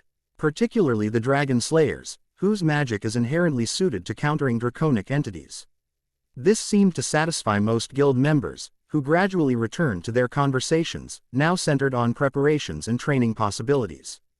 Makarov beckoned Naruto to join him at the bar, where Erza and Mirajan were already waiting. A diplomatic presentation, Makarov commented as Naruto sat beside him. Enough truth to satisfy immediate curiosity without revealing everything. As I said before, Naruto replied quietly, some knowledge requires proper context. And the scale you recovered? Erza prompted. Naruto produced the object from his pocket, placing it on the counter where only the four of them could see it. In the guild's light, its true nature was more evident, black with blue highlights, the surface unnaturally smooth for something so ancient. Acnologias, he confirmed, from his transition period, when he was neither fully human nor fully dragon. Mirajan studied it with a mixture of fascination and revulsion. It feels hungry somehow. Perceptive, Naruto acknowledged. Acnologia's magic was corrupted by his consuming hatred and his method of dragon slaying. This scale retains that essence, the hunger for magical energy. How did cultists obtain such a relic? Makarov questioned. That, Naruto admitted, is what troubles me most. Such artifacts were thought secured or destroyed centuries ago. Cool. Someone have preserved it intentionally. Erza suggested. Someone from that era. Naruto's expression darkened. Few beings from the Dragon King Festival era survive to the present day. Those who do would understand the danger such relics pose. Yet someone clearly provided it to the cult, Makarov noted grimly. Someone with knowledge of its properties and how to utilize it in ritual magic. Their discussion was interrupted by a commotion at the guild entrance. Laxus and the Thunder Legion had returned from their mission, the Lightning Dragon Slayer's expression unusually serious as he approached Makarov. Gramps, we've got a situation, he announced without preamble. The southern ritual site was already abandoned when we arrived, recently, with equipment still warm. But they left something behind. He produced a small crystal orb pulsing with purple light. A message, apparently, for him. Laxus nodded toward Naruto. The orb floated from Laxus's palm to hover before Naruto, who regarded it with caution. A dragon lacrima communication device, he identified. Extremely rare. Can you activate it safely? Makarov asked. I believe so. Naruto cupped his hands around the floating orb, channeling a small measure of his energy into it. The lacrima pulsed brightly, then projected an image above the bar counter, a hooded figure, their features obscured by shadow save foe. A pair of eyes that gleamed with unnatural light. Dragon God, the figure greeted, their voice distorted yet carrying unmistakable feminine notes. How long you've slept while the world changed around you. Naruto tensed, immediately recognizing the magical signature within the message, though he kept his reaction carefully controlled. Our little rituals have served their purpose, drawing you out of hiding after all these centuries. Did you enjoy my handiwork at Crystal Lake? A pale imitation of your own creations, I admit, but effective nonetheless. The hooded figure leaned closer to whatever had recorded her image. The game begins anew, old friend. The dragons stir in their hidden places. Acnologia hungers for what he can sense but not locate. And you, standing among humans, playing at being one of them. How far you've fallen. Mirajan gasped softly as the figure's eyes flashed with draconic vertical pupils. We will meet soon enough, the message continued. When you've remembered why you created Dragon Slayers in the first place. Not to protect humans from dragons, but to prepare humanity for what comes next. The cycle turns again, Dragon God. Will you guide it this time? Or merely watch from the shadows as before? The image flickered and vanished, the orb crumbling to dust in Naruto's hands. Silence reigned for several heartbeats before Makarov broke it. I believe, he said quietly, that you owe us a more complete explanation now, Naruto. Or whatever your true name might be. Naruto brushed the crystal dust from his palms, his expression grave. Yes, he agreed, I do. He looked around at the guild members who had gathered to witness the message, faces showing various degrees of confusion, concern, and in some cases, dawning comprehension. The woman in that message is Irene Belserion. He began, once called the Queen of Dragons for her role in creating Dragon Slayer magic. He paused, meeting Erza's gaze directly. Though that, like many historical accounts, is not entirely accurate. You knew her, Erza surmised, her voice carefully neutral. Yes, Naruto confirmed. Over 400 years ago, during the conflicts that would eventually culminate in the Dragon King Festival. 400, Lucy gasped. That's impossible. No human could live that long. Indeed, Naruto agreed softly. No human could. The implication hung in the air like a physical presence.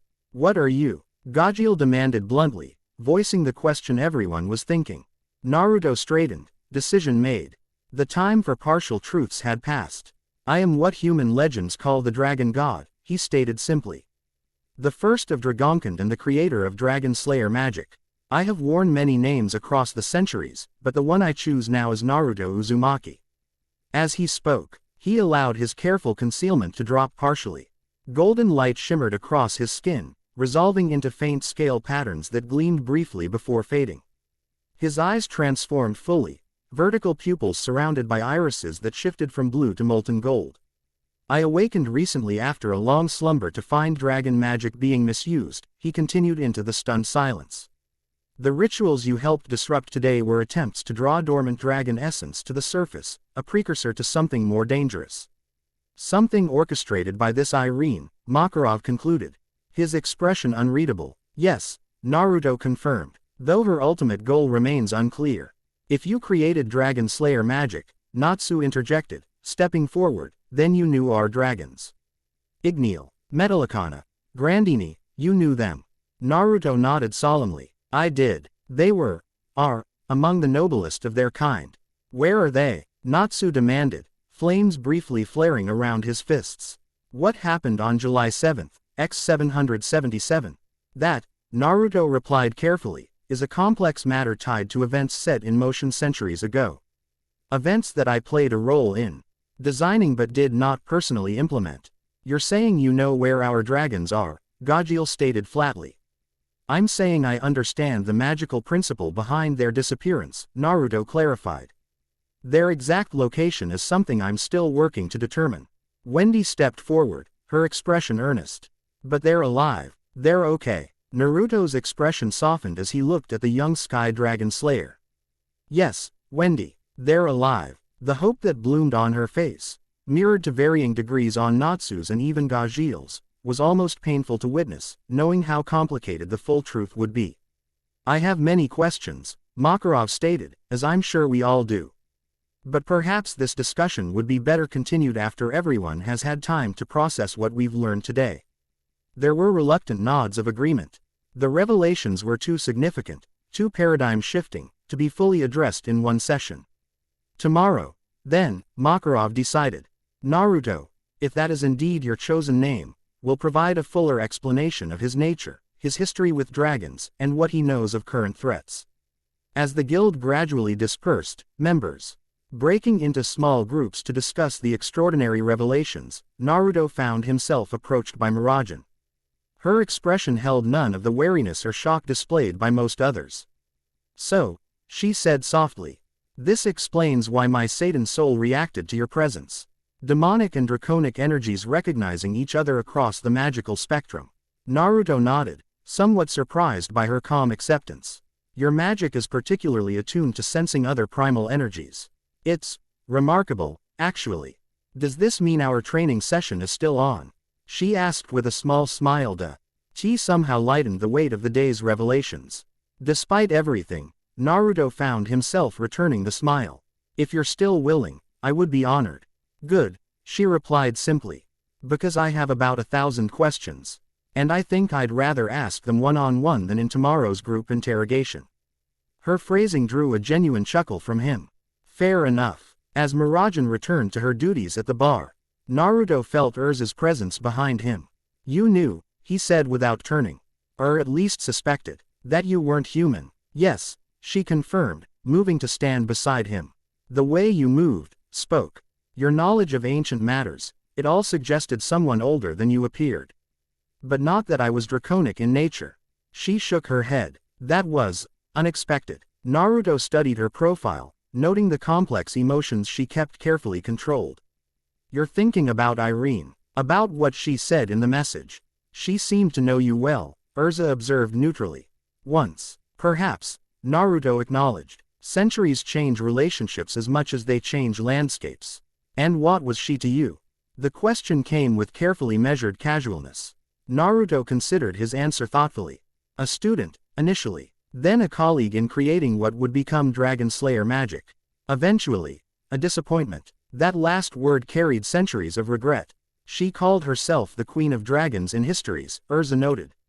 A title she claimed, not one bestowed, Naruto clarified.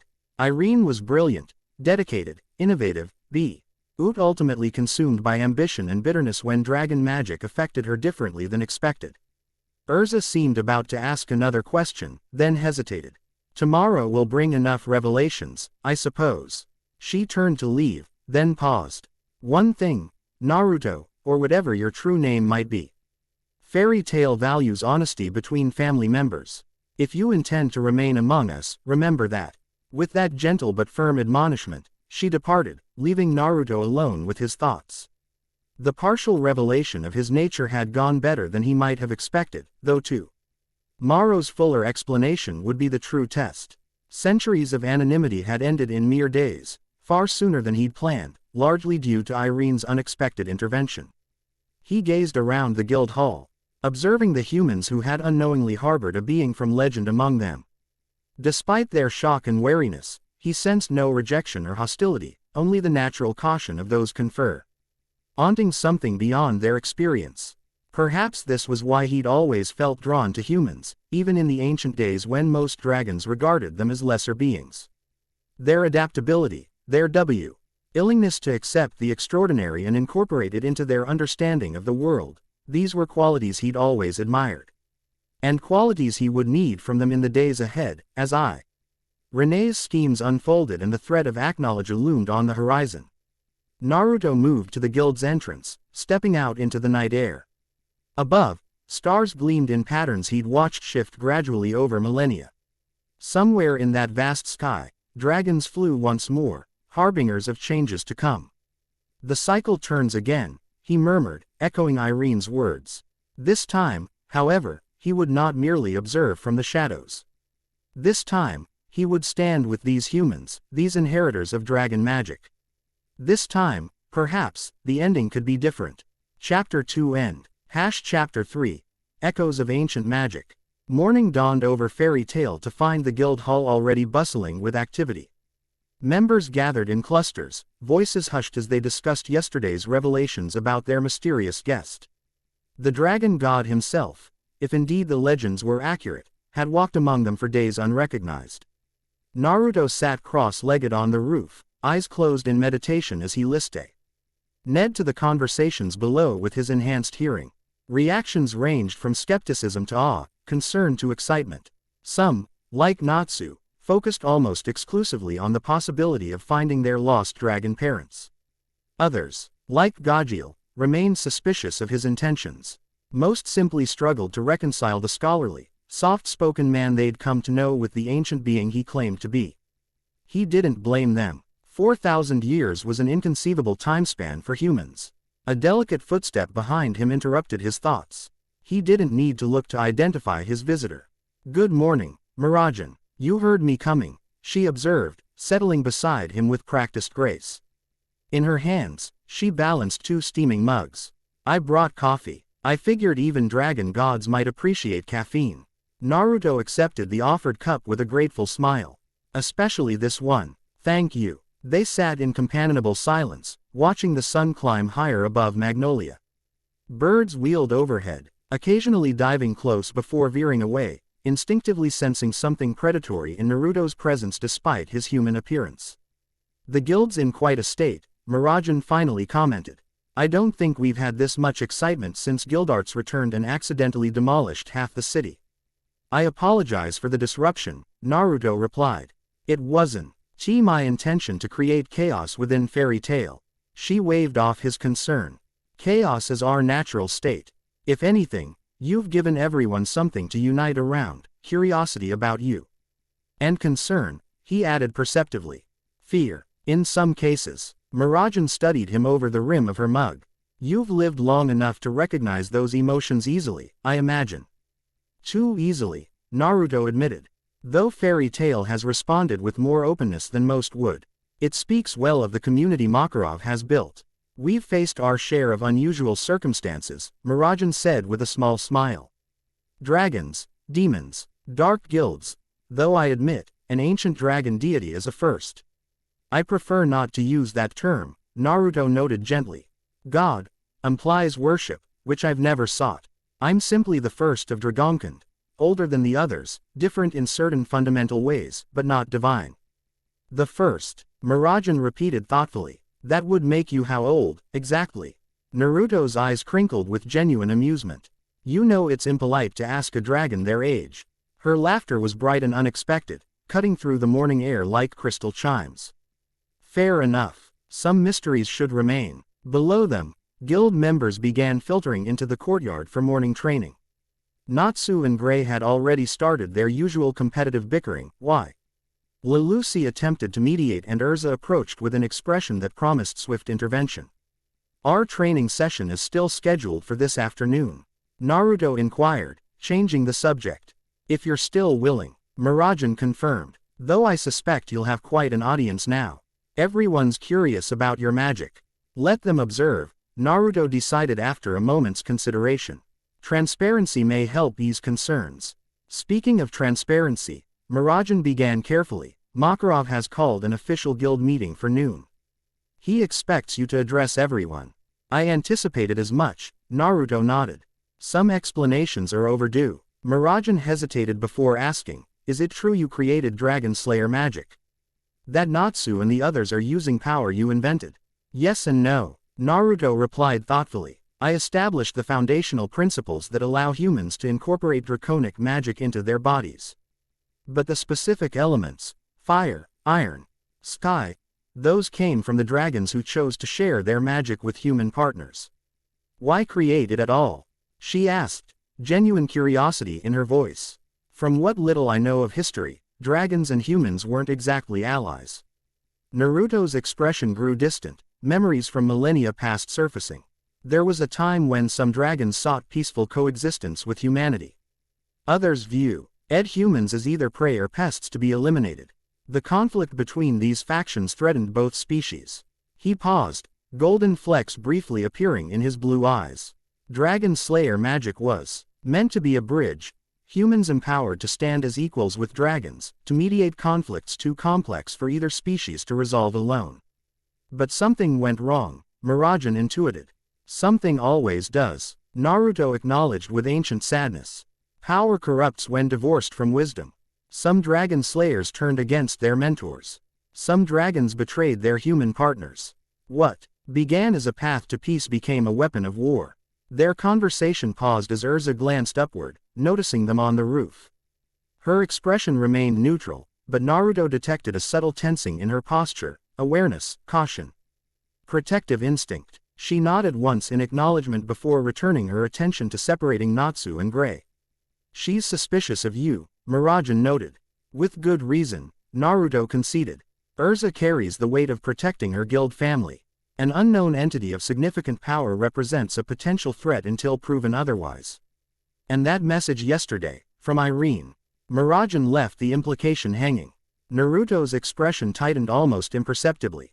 "Complicates matters, yes." Before Miragen could press further, the guild doors below burst open as Makarov emerged.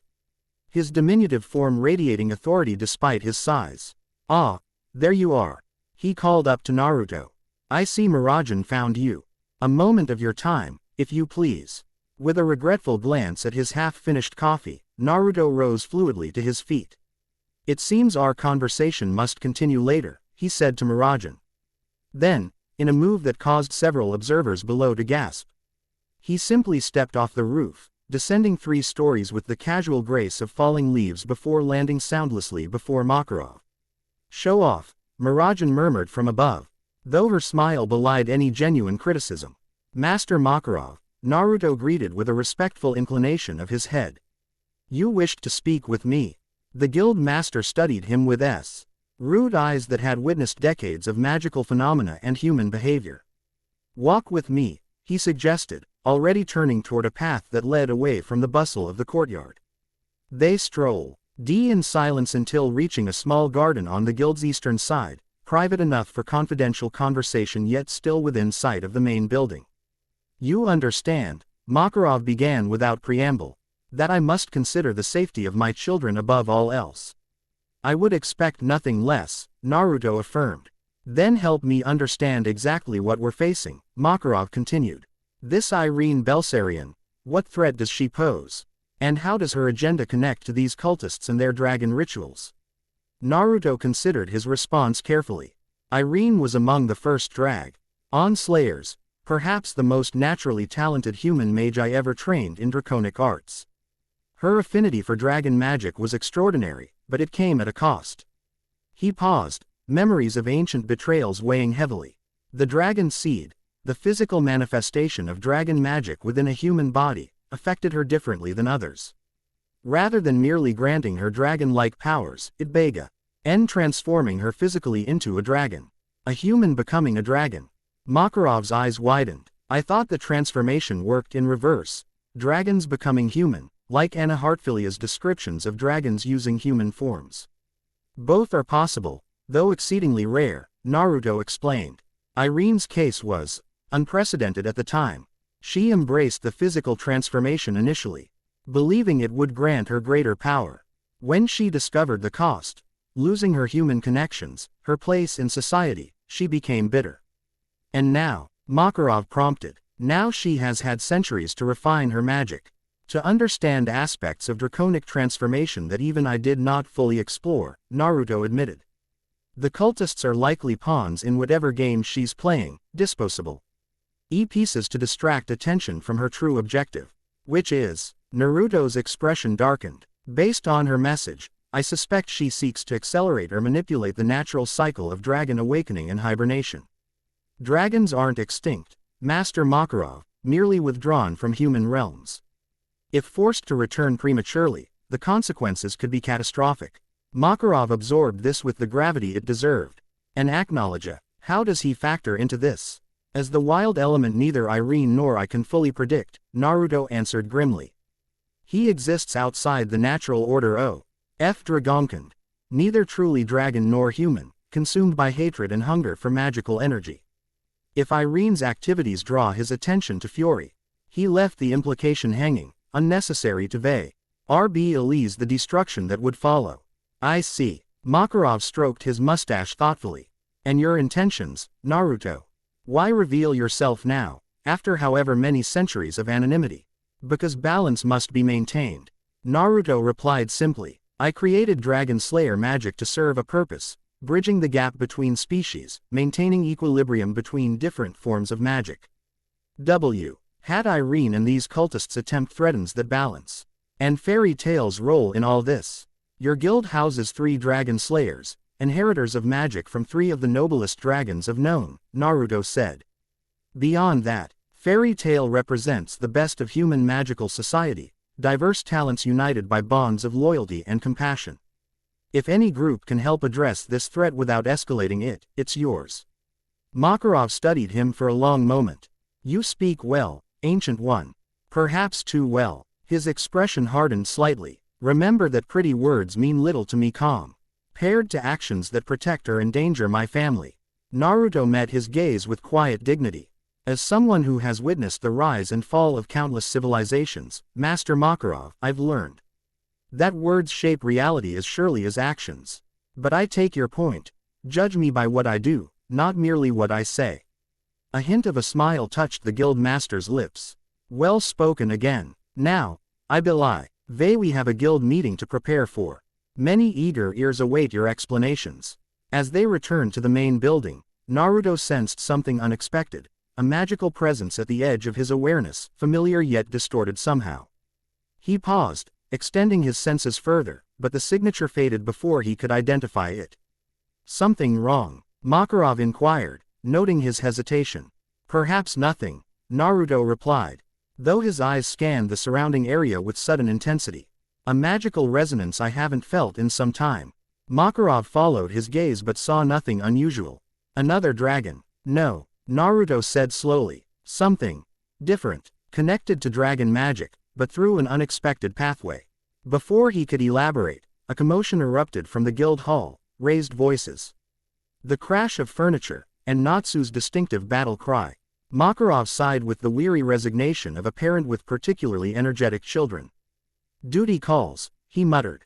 Quote, we'll continue this discussion at the guild meeting. Naruto nodded, his attention still partially focused on that elusive magical signature. As Makarov hurried toward the growing chaos, Naruto remained momentarily still. Expanding his senses outward, there, on the edge of Magnolia, a fluctuation in the ambient magical field. Not merely a powerful mage passing through, but something more unusual, magic that manipulated time itself. Creating ripples in the fabric of magical reality. His eyes narrowed thoughtfully. Very few humans possessed magic capable of affecting temporal flow, and fewer Till would have cause to use such magic near Fairy Tail immediately following his revelation as the dragon god. Coincidences of that magnitude rarely occurred naturally. The guild hall had been rearranged for the noon meeting. Tables pushed aside to create a central area where Makarov now stood atop a small platform. Fairy Tail members packed the space, an unusual hush falling as Naruto entered. He felt their eyes tracking him, some curious, others wary, a few with something approaching reverence. The dragon slayers watched with particular intensity, Natsu practically vibrating with barely contained questions. Gajiel maintaining his stoic suspicion, Wendy with open wonder in her expression. Mirajan caught his eye from behind the bar, offering an encouraging smile. Beside her siblings Elfman and Lizanna whispered together, occasionally glancing in his direction. Now that everyone's here, Makarov began, his voice carrying through the hall with magical enhancement, we can address yesterday's revelations. Our guest, Naruto, has agreed to provide fuller explanation of his nature and purpose in coming to Fairy Tail. He gestured for Naruto to join him on the platform. As Naruto moved forward, the crowd parted before him, conversations hushing to silence. Thank you, Master Makarov, Naruto began once he'd taken his place. And thank you all for your patience. I recognize that my presence in nature represents something outside normal experience, even for wizards accustomed to extraordinary magic. He surveyed the assembled guild members, noting their varied expressions. In his long existence, he had addressed gatherings of dragons, ancient kings, magical councils, yet this audience of guild wizards somehow felt more significant than most. I am, as some of you have now heard, what human legends refer to as the dragon god, the first of Dragonkind and the originator of dragon slayer magic, he continued, his voice calm yet carrying to every corner of the hall. I have existed since before human civilization as you know it, witnessing the rise and fall of magical empires, the evolution of spellcraft, and the changing relationship between humans and dragons. If you're so ancient, Gajiel challenged from near the back, why haven't we heard of you before? Why isn't your name in the history books? A fair question, Naruto acknowledged. For most of your recorded history, I have deliberately maintained anonymity, interfering directly only when absolutely necessary to preserve magical balance. Humans tend to either worship or fear beings of significant power, neither reaction conducive to genuine understanding. But you created dragon slayer magic. Natsu pressed eagerly. You taught the dragons who taught us. In essence, yes, Naruto confirmed. I established the fundamental principles that allow dragons to share their magic with humans, and humans to incorporate that magic without being destroyed by it. The specific implementations: fire for you, Natsu, iron for Gajiel, sky for Wendy, those were developed by your respective dragon mentors. And our dragons? Wendy asked softly. Do you know where they are? A hush fell over the guild again, the question hanging in the air with poignant weight. Naruto's expression softened as he regarded the young Sky Dragon Slayer. I know they are alive, he answered carefully. Their disappearance on July 7th, X777 was part of a planned magical phenomenon I helped design centuries ago, a protective measure activated when certain conditions were met. Their exact current location, he hesitated, weighing honesty against hope. I cannot yet say with certainty. But I am working to understand what transpired in my absence. Disappointment flickered across Wendy's face, but she nodded bravely, accepting his answer for now. What about Acknowledge? Erza spoke up, her voice cutting through the murmurs that had begun. You mentioned he was once your student. A dragon slayer who turned against dragons. This question drew renewed silence, heavier than before. Naruto met Erza's direct gaze, recognizing the strategic purpose behind her inquiry, establishing both his connection to threats and his willingness to acknowledge past failures. Acknowledge was indeed once human, Naruto confirmed. A dragon slayer during the conflicts that preceded the Dragon King Festival. His Hatter, Ed of Dragonkin stemmed from personal tragedy, but grew beyond reason as his power increased.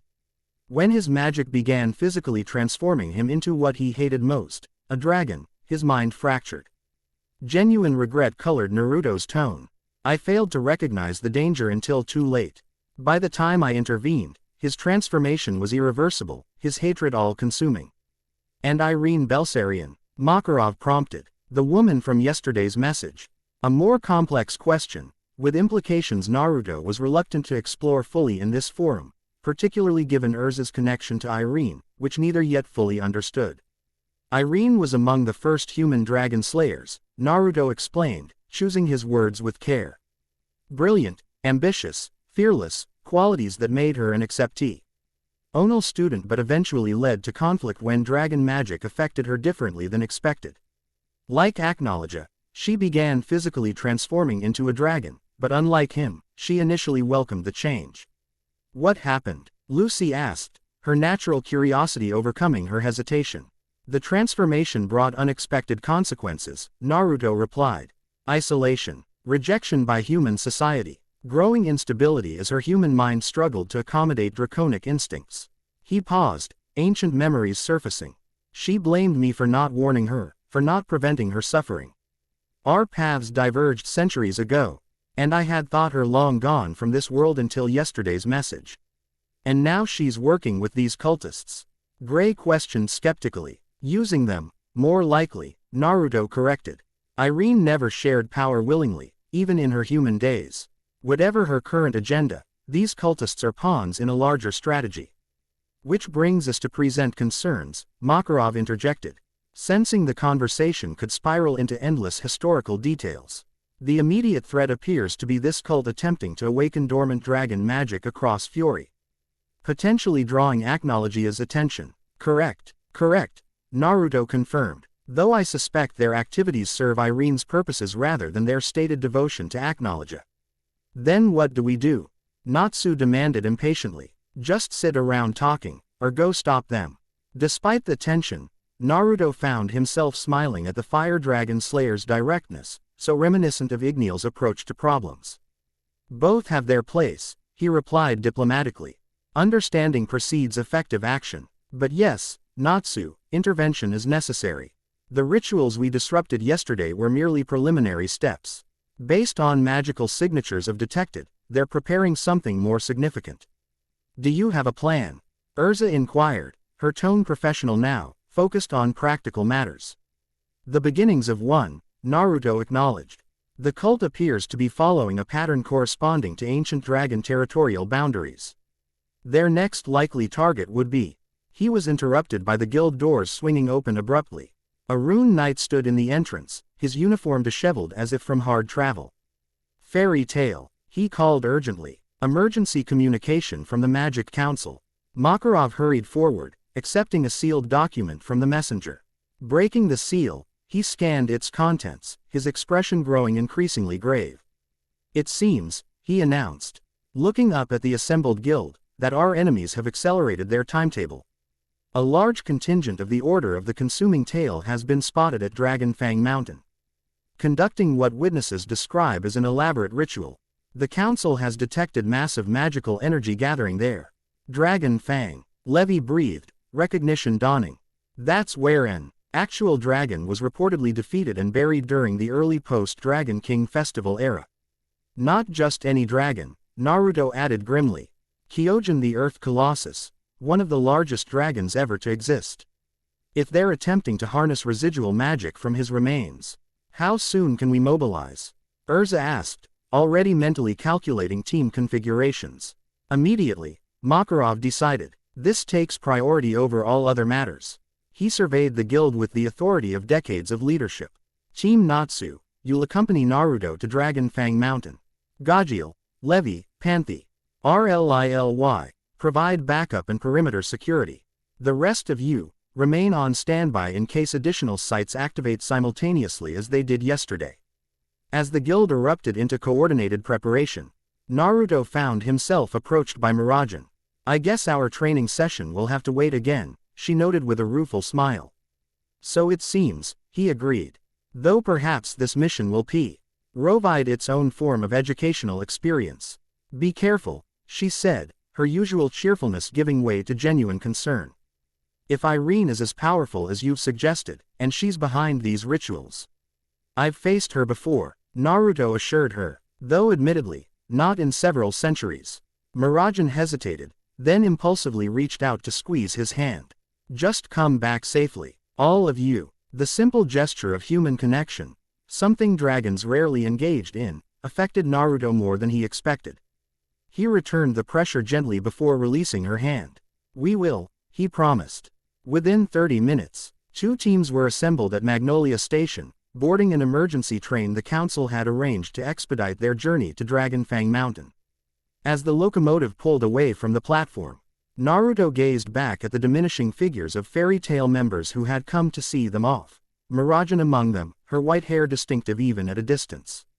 Something about her continued to intrigue him, not merely her unusual magic or her kindness, but a quality harder to define. A resonance between her demon soul and his draconic nature that defied conventional magical theory. A question for another time, he decided, turning his attention to the mission ahead. Dragon Fang Mountain loomed in his mind's eye, a place of ancient power, now threatened by those who understood only fragments of its significance. Dragon Fang Mountain lived up to its name, a jagged peak resembling a massive canine tooth jutting from the earth, visible for miles across the surrounding plains.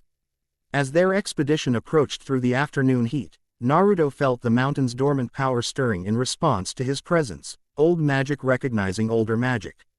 This place feels weird, Happy observed, flying above them to scout ahead. Like it's watching us. Not far from the truth, Naruto confirmed. Mountains that served as dragon territories often developed a form of limited sentience over time, absorbing ambient magical energy from their draconic inhabitants. The mountain is alive, Lucy asked, sounding disturbed by the concept. Not alive in the biological sense, Naruto clarified. But magically responsive, yes. It recognizes magical signatures, particularly those with draconic qualities. Which explains why cultists would choose it for their ritual, Erza concluded. The mountain's inherent dragon-affiliated magic would amplify their efforts. Precisely, Naruto agreed. They paused at the base of a steep trail that wound upward toward the mountain's midsection, where a plateau offered the likely ritual site. Happy returned from his aerial reconnaissance, his expression unusually serious.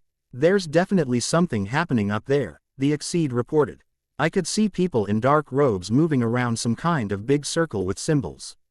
And there's this weird purple light coming from the center. How many cultists? Erza asked practically. At least 30, maybe more, Happy estimated.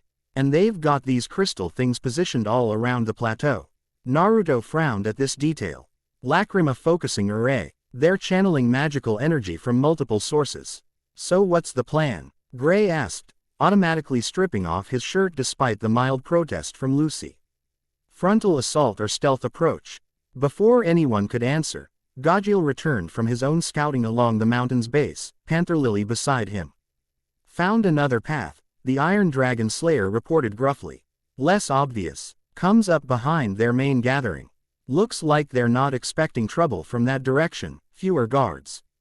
Two-pronged approach, then, Erza decided. Natsu, Lucy, Happy, and IWILL create a diversion from the main trail. Gray, Gajiel, Levi, and Panther Lily will approach from the secondary path to disrupt the ritual itself. Naruto. I should confront the ritual directly, Naruto interrupted gently. If they're attempting what I suspect, countering it will require specific knowledge of dragon magic. Erza nodded, accepting his expertise in this domain without further question. You'll go with the second team. Then, we move in 30 minutes, when the sun begins to set. The changing light should provide additional cover. As they prepared, checking equipment and reviewing strategies, Naruto found himself momentarily distracted by that same elusive magical signature he'd sensed earlier in Magnolia. Temporal magic, subtle but distinctive, somewhere on the mountain. Someone was watching them, someone with the ability to manipulate time itself. He said nothing to the others, not wishing to complicate an already tense situation, but his awareness remained partial. Lee focused on that anomalous presence as they separated into their assigned teams. The ascent proved challenging but manageable, the secondary path narrower and steeper than the main trail but offering better concealment. As they climbed, Naruto noted how the mountain's ambient magic grew stronger, remnants of Kyojin's centuries-long residence still permeating the stone itself. This Kyojin, Gra, Y asked quietly as they navigated a particularly narrow ledge, how big are we talking? The largest of the earth dragons, Naruto replied. Nearly a kilometer from snout to tail tip, with scales like tectonic plates. When he moved across the land, smaller mountains formed in his wake. Gray whistled softly, and someone actually managed to kill something that size. Not someone, Naruto corrected. Something. Acknowledge. In one of his first rampages after complete dragonification. The battle lasted 7 days and reshaped the entire region. Seriously, Levi whispered, eyes wide. That's not in any historical record I've studied. Human histories rarely capture events from before your calendrical systems were standardized, Naruto explained. And dragons kept their own records, most now lost. Except to you, Gajiel noted pointedly. Naruto acknowledged this with a slight nod. Memory serves as history for those who live long enough. Further conversation ceased as they neared the plateau. The magical energy emanating from above had intensified to the point where even the non-dragon slayers could sense it, a heavy pressure in the air, like the moments before a devastating storm. Panther Lily, in his battle form, peered cautiously over a ridge. The ritual appears centered around a massive exposed bone, he reported in a low rumble. Presumably part of this ancient dragon. The cultists have arranged themselves in concentric circles around it. Naruto joined him, surveying the scene with eyes that briefly flashed golden.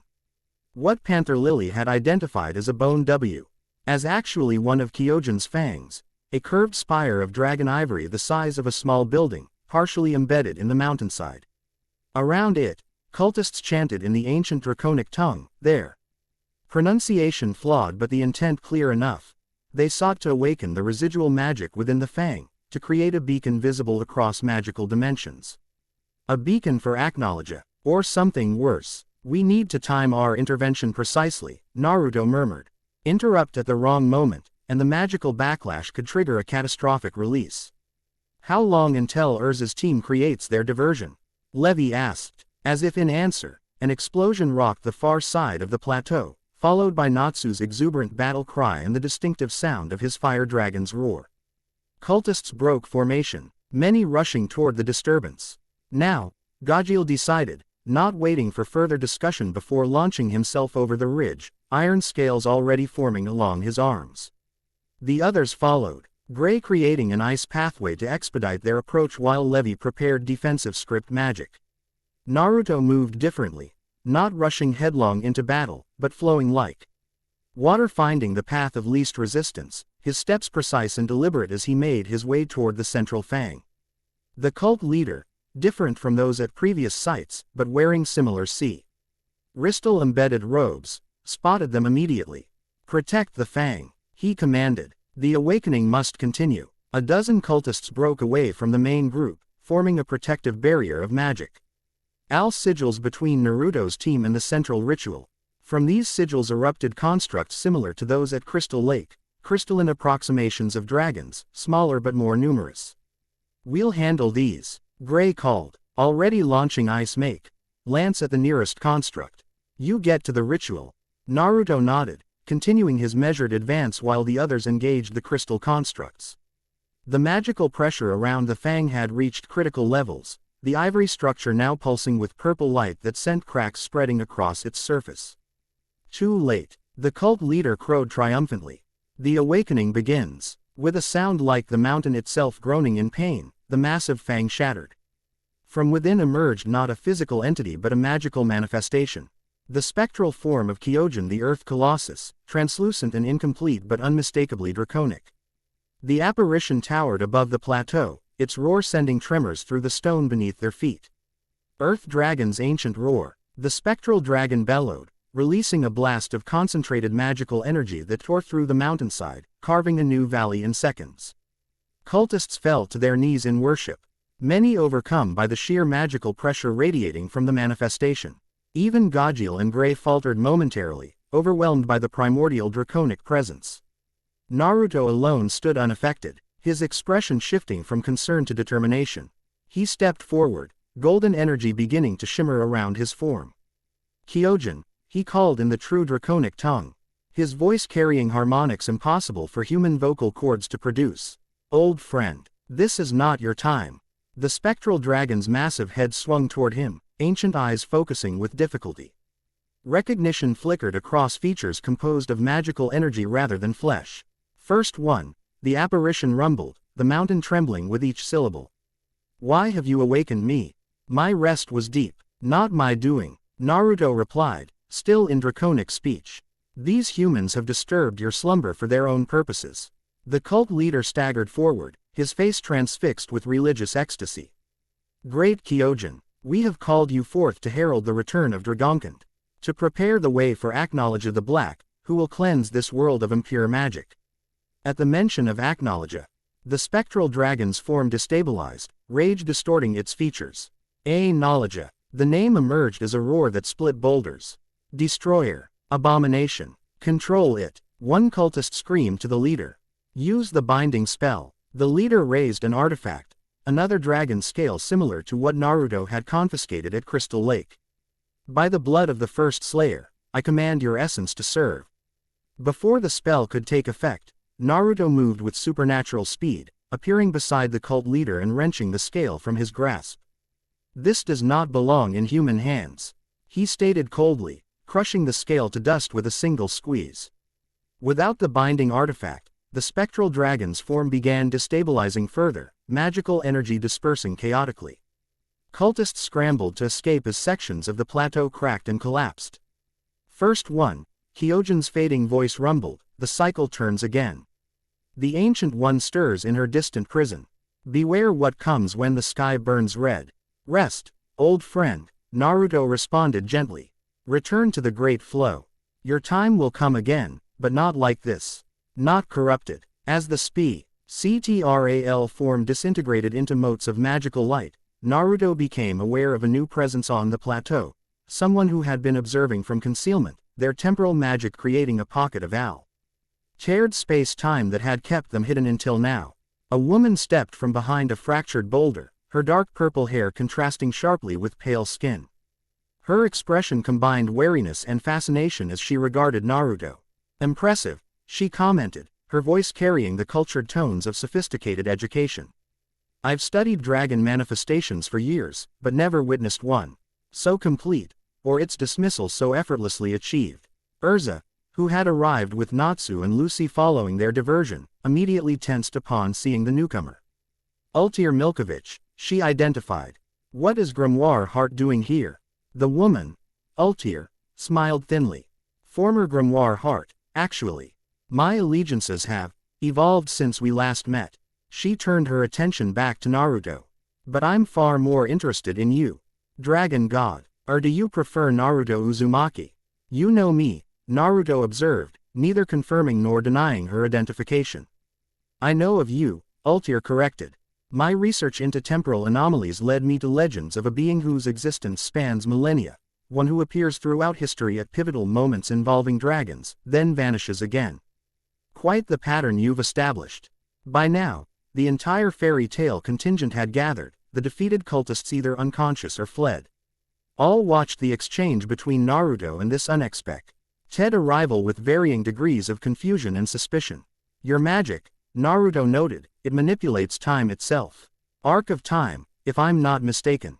Altair inclined her head slightly, acknowledging the identification. One of the lost magics, yes. Which makes us something of kindred spirits, doesn't it? Practitioners of arts largely forgotten by the modern world. Why are you here, Altair? Erza demanded, sword still drawn.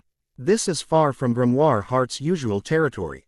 As I said, former Grimoire Heart, Altair reiterated with a touch of irritation. I'm here for the same reason. To investigate temporal distortions centered around these dragon rituals. Her gaze returned to Naruto. Though I didn't expect to find their cause embodied in such an interesting form.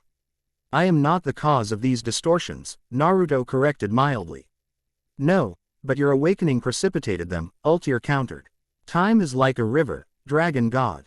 It remembers its original course even when diverted. Your prolonged absence from the flow created a dam of sorts.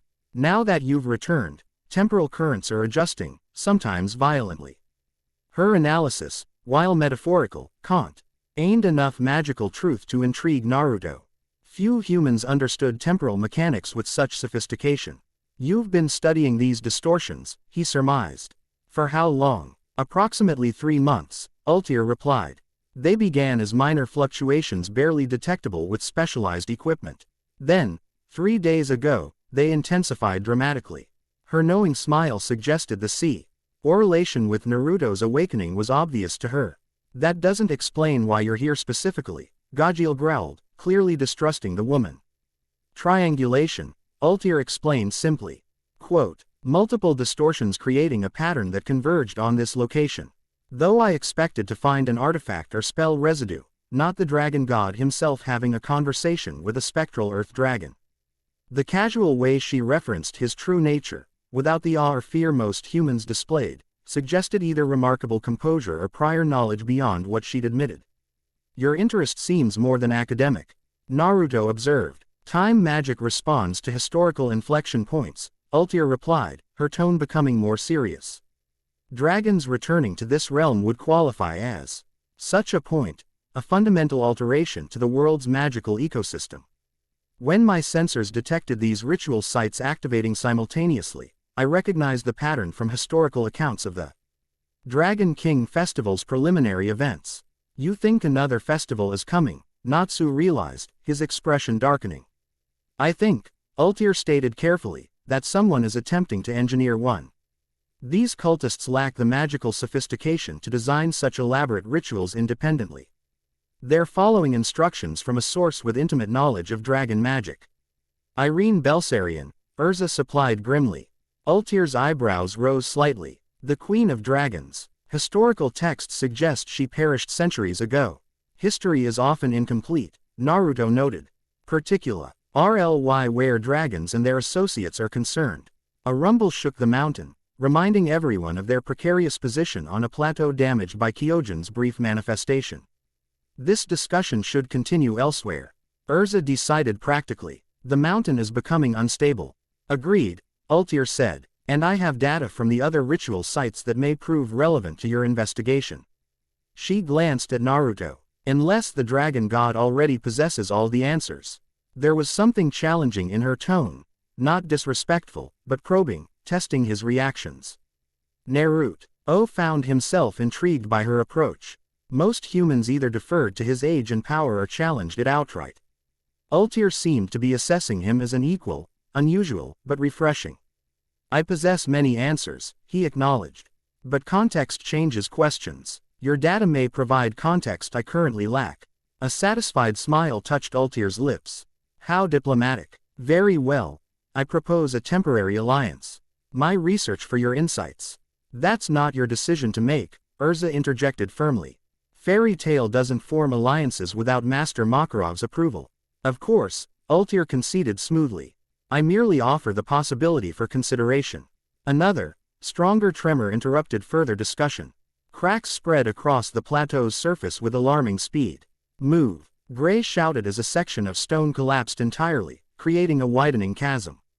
The group scattered, leaping clear of the disintegrating ground. Ultir's hand swept in an elegant arc, her arc O.F. time magic temporarily stabilizing the stone beneath her feet.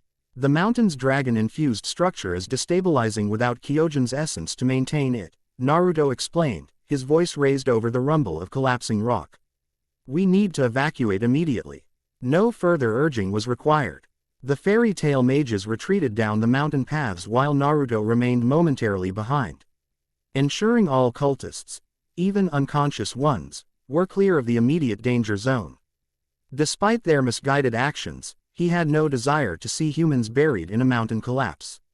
As he prepared to follow the others, he found Ultir still present, observing him with that same calculating interest. Most would have left them, she noted, nodding toward the unconscious cultists he'd moved to safety. I am not most, Naruto replied simply, clearly, her lips curved in a smile that contained genuine amusement. After all these centuries, you still value human life.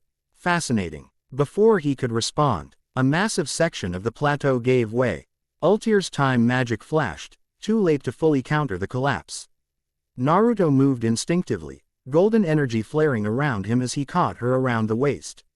Leaping clear of the crumbling edge, they landed several meters away on more stable ground, Naruto setting her gently on her feet.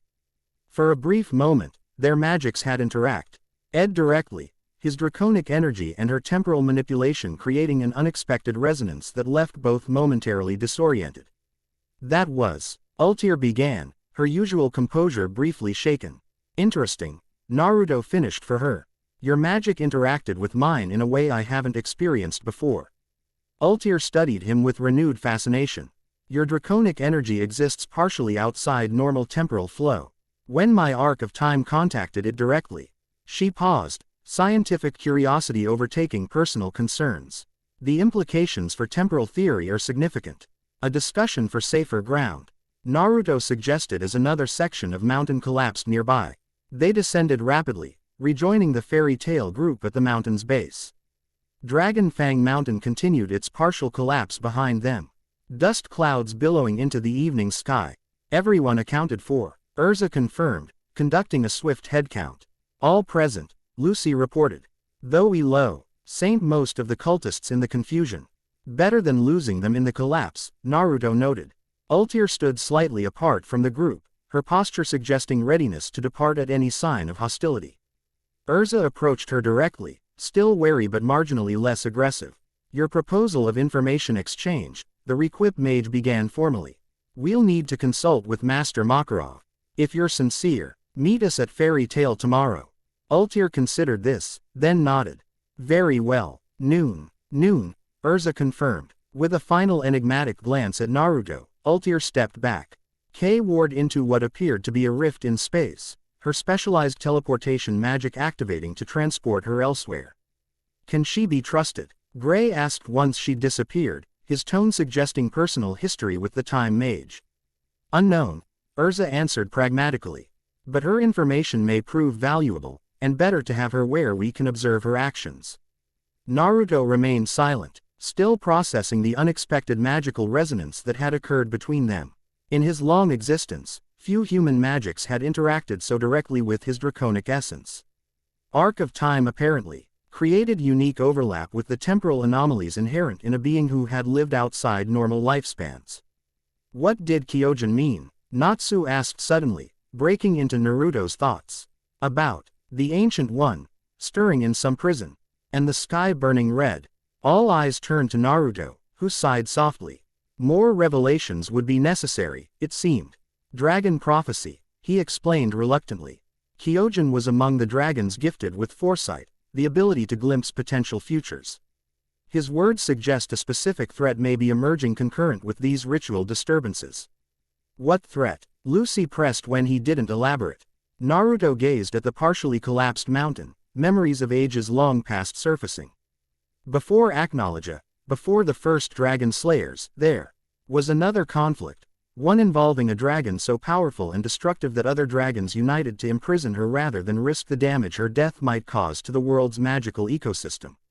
Her name, Erza asked quietly. Tiamat, Naruto answered, the ancient name hanging heavy in the air. The Chromatic Queen, mother of elemental dragons and architect of the first dragon civil war. And she's breaking free, Happy squeaked, his usual cheer replaced by understandable alarm. If Kyojin's vision is accurate, it's a possibility we must consider, Naruto acknowledged. Though Prof. ECIES rarely unfold as literally as their words suggest. Great, Gajeel muttered, as if acknowledge wasn't enough of a problem. One crisis at a time, Erza decided practically. We'll report to Master Makarov. Consider Ultir's information, and proceed methodically. If this Tiamat truly threatens to return, we'll face that when confirmed. Her level-headed approach, so typical of her character, brought focus back to immediate concerns. As they began their journey back to the nearest train station, Naruto found himself walking alongside Levi, whose scholarly curiosity had clearly been piqued.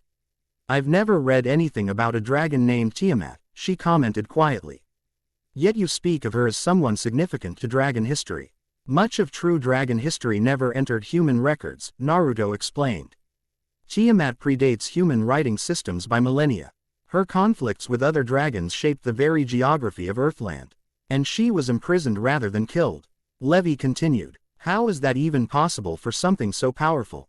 A consortium of elder dragons, myself included, created a prison dimension, a pocket of reality where time itself flows differently, Naruto elaborated.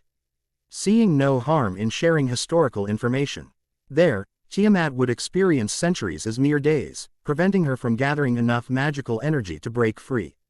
But something's changed, Levi intuited. So it would appear, Naruto agreed grimly. Though whether due to Irene's machinations or some other factor remains to be seen. Their conversation paused as they rejoined the others. The group now moving with purpose toward civilization and the journey back to Magnolia. As they walked, Naruto found his thoughts divided between immediate concerns, Irene's agenda, the cult's activities, and the unexpected variables now in play. Ultir Milkovich with her temporal insights, and the troubling possibility of Tiamat's stirring. The woman's magic had resin, aided with his own in ways that suggested potential neither had fully explored. If her data on temporal distortions was as comprehensive as she implied, it might provide crucial context for understanding what had transpired during his long slumber. And if Kyojin's dying prophecy proved accurate, Naruto pushed that concern aside for now. As Erza had wisely noted, one crisis at a time. First, they would return to Fairy Tail, report their findings, and evaluate Ultir's information. The greater threats, Irene's ultimate agenda, Acnologia's possible return, the specter of Tiamat, those would require careful planning and, perhaps, allies beyond Fairy Tail alone. As darkness fell fully across the land, Naruto gazed upward at stars whose positions had shifted subtly during his millennia of slumber. The constellations that dragons had once used for navigation remained recognizable, if slightly altered by the passage of time. Time, the common element connecting so many aspects of their current situation, Ultir's magic. His own prolonged absence, the potential weakening of Tiamat's temporal prison. Time flowing, pausing, accelerating, creating ripples across magical reality. Perhaps, Naruto reflected as they continued their journey. Ultir's unexpected appearance was not coincidence but necessity, the flow of time itself bringing together elements needed to address coming challenges. Tomorrow would bring new information, new perspectives, and possibly new allies. For tonight, the dragon god walked among humans under starlight, contemplating cycles of history that had turned once more toward convergence. Chapter 3 End. The End. I hope you enjoyed this episode. Remember to subscribe and like this video. See you in the next video.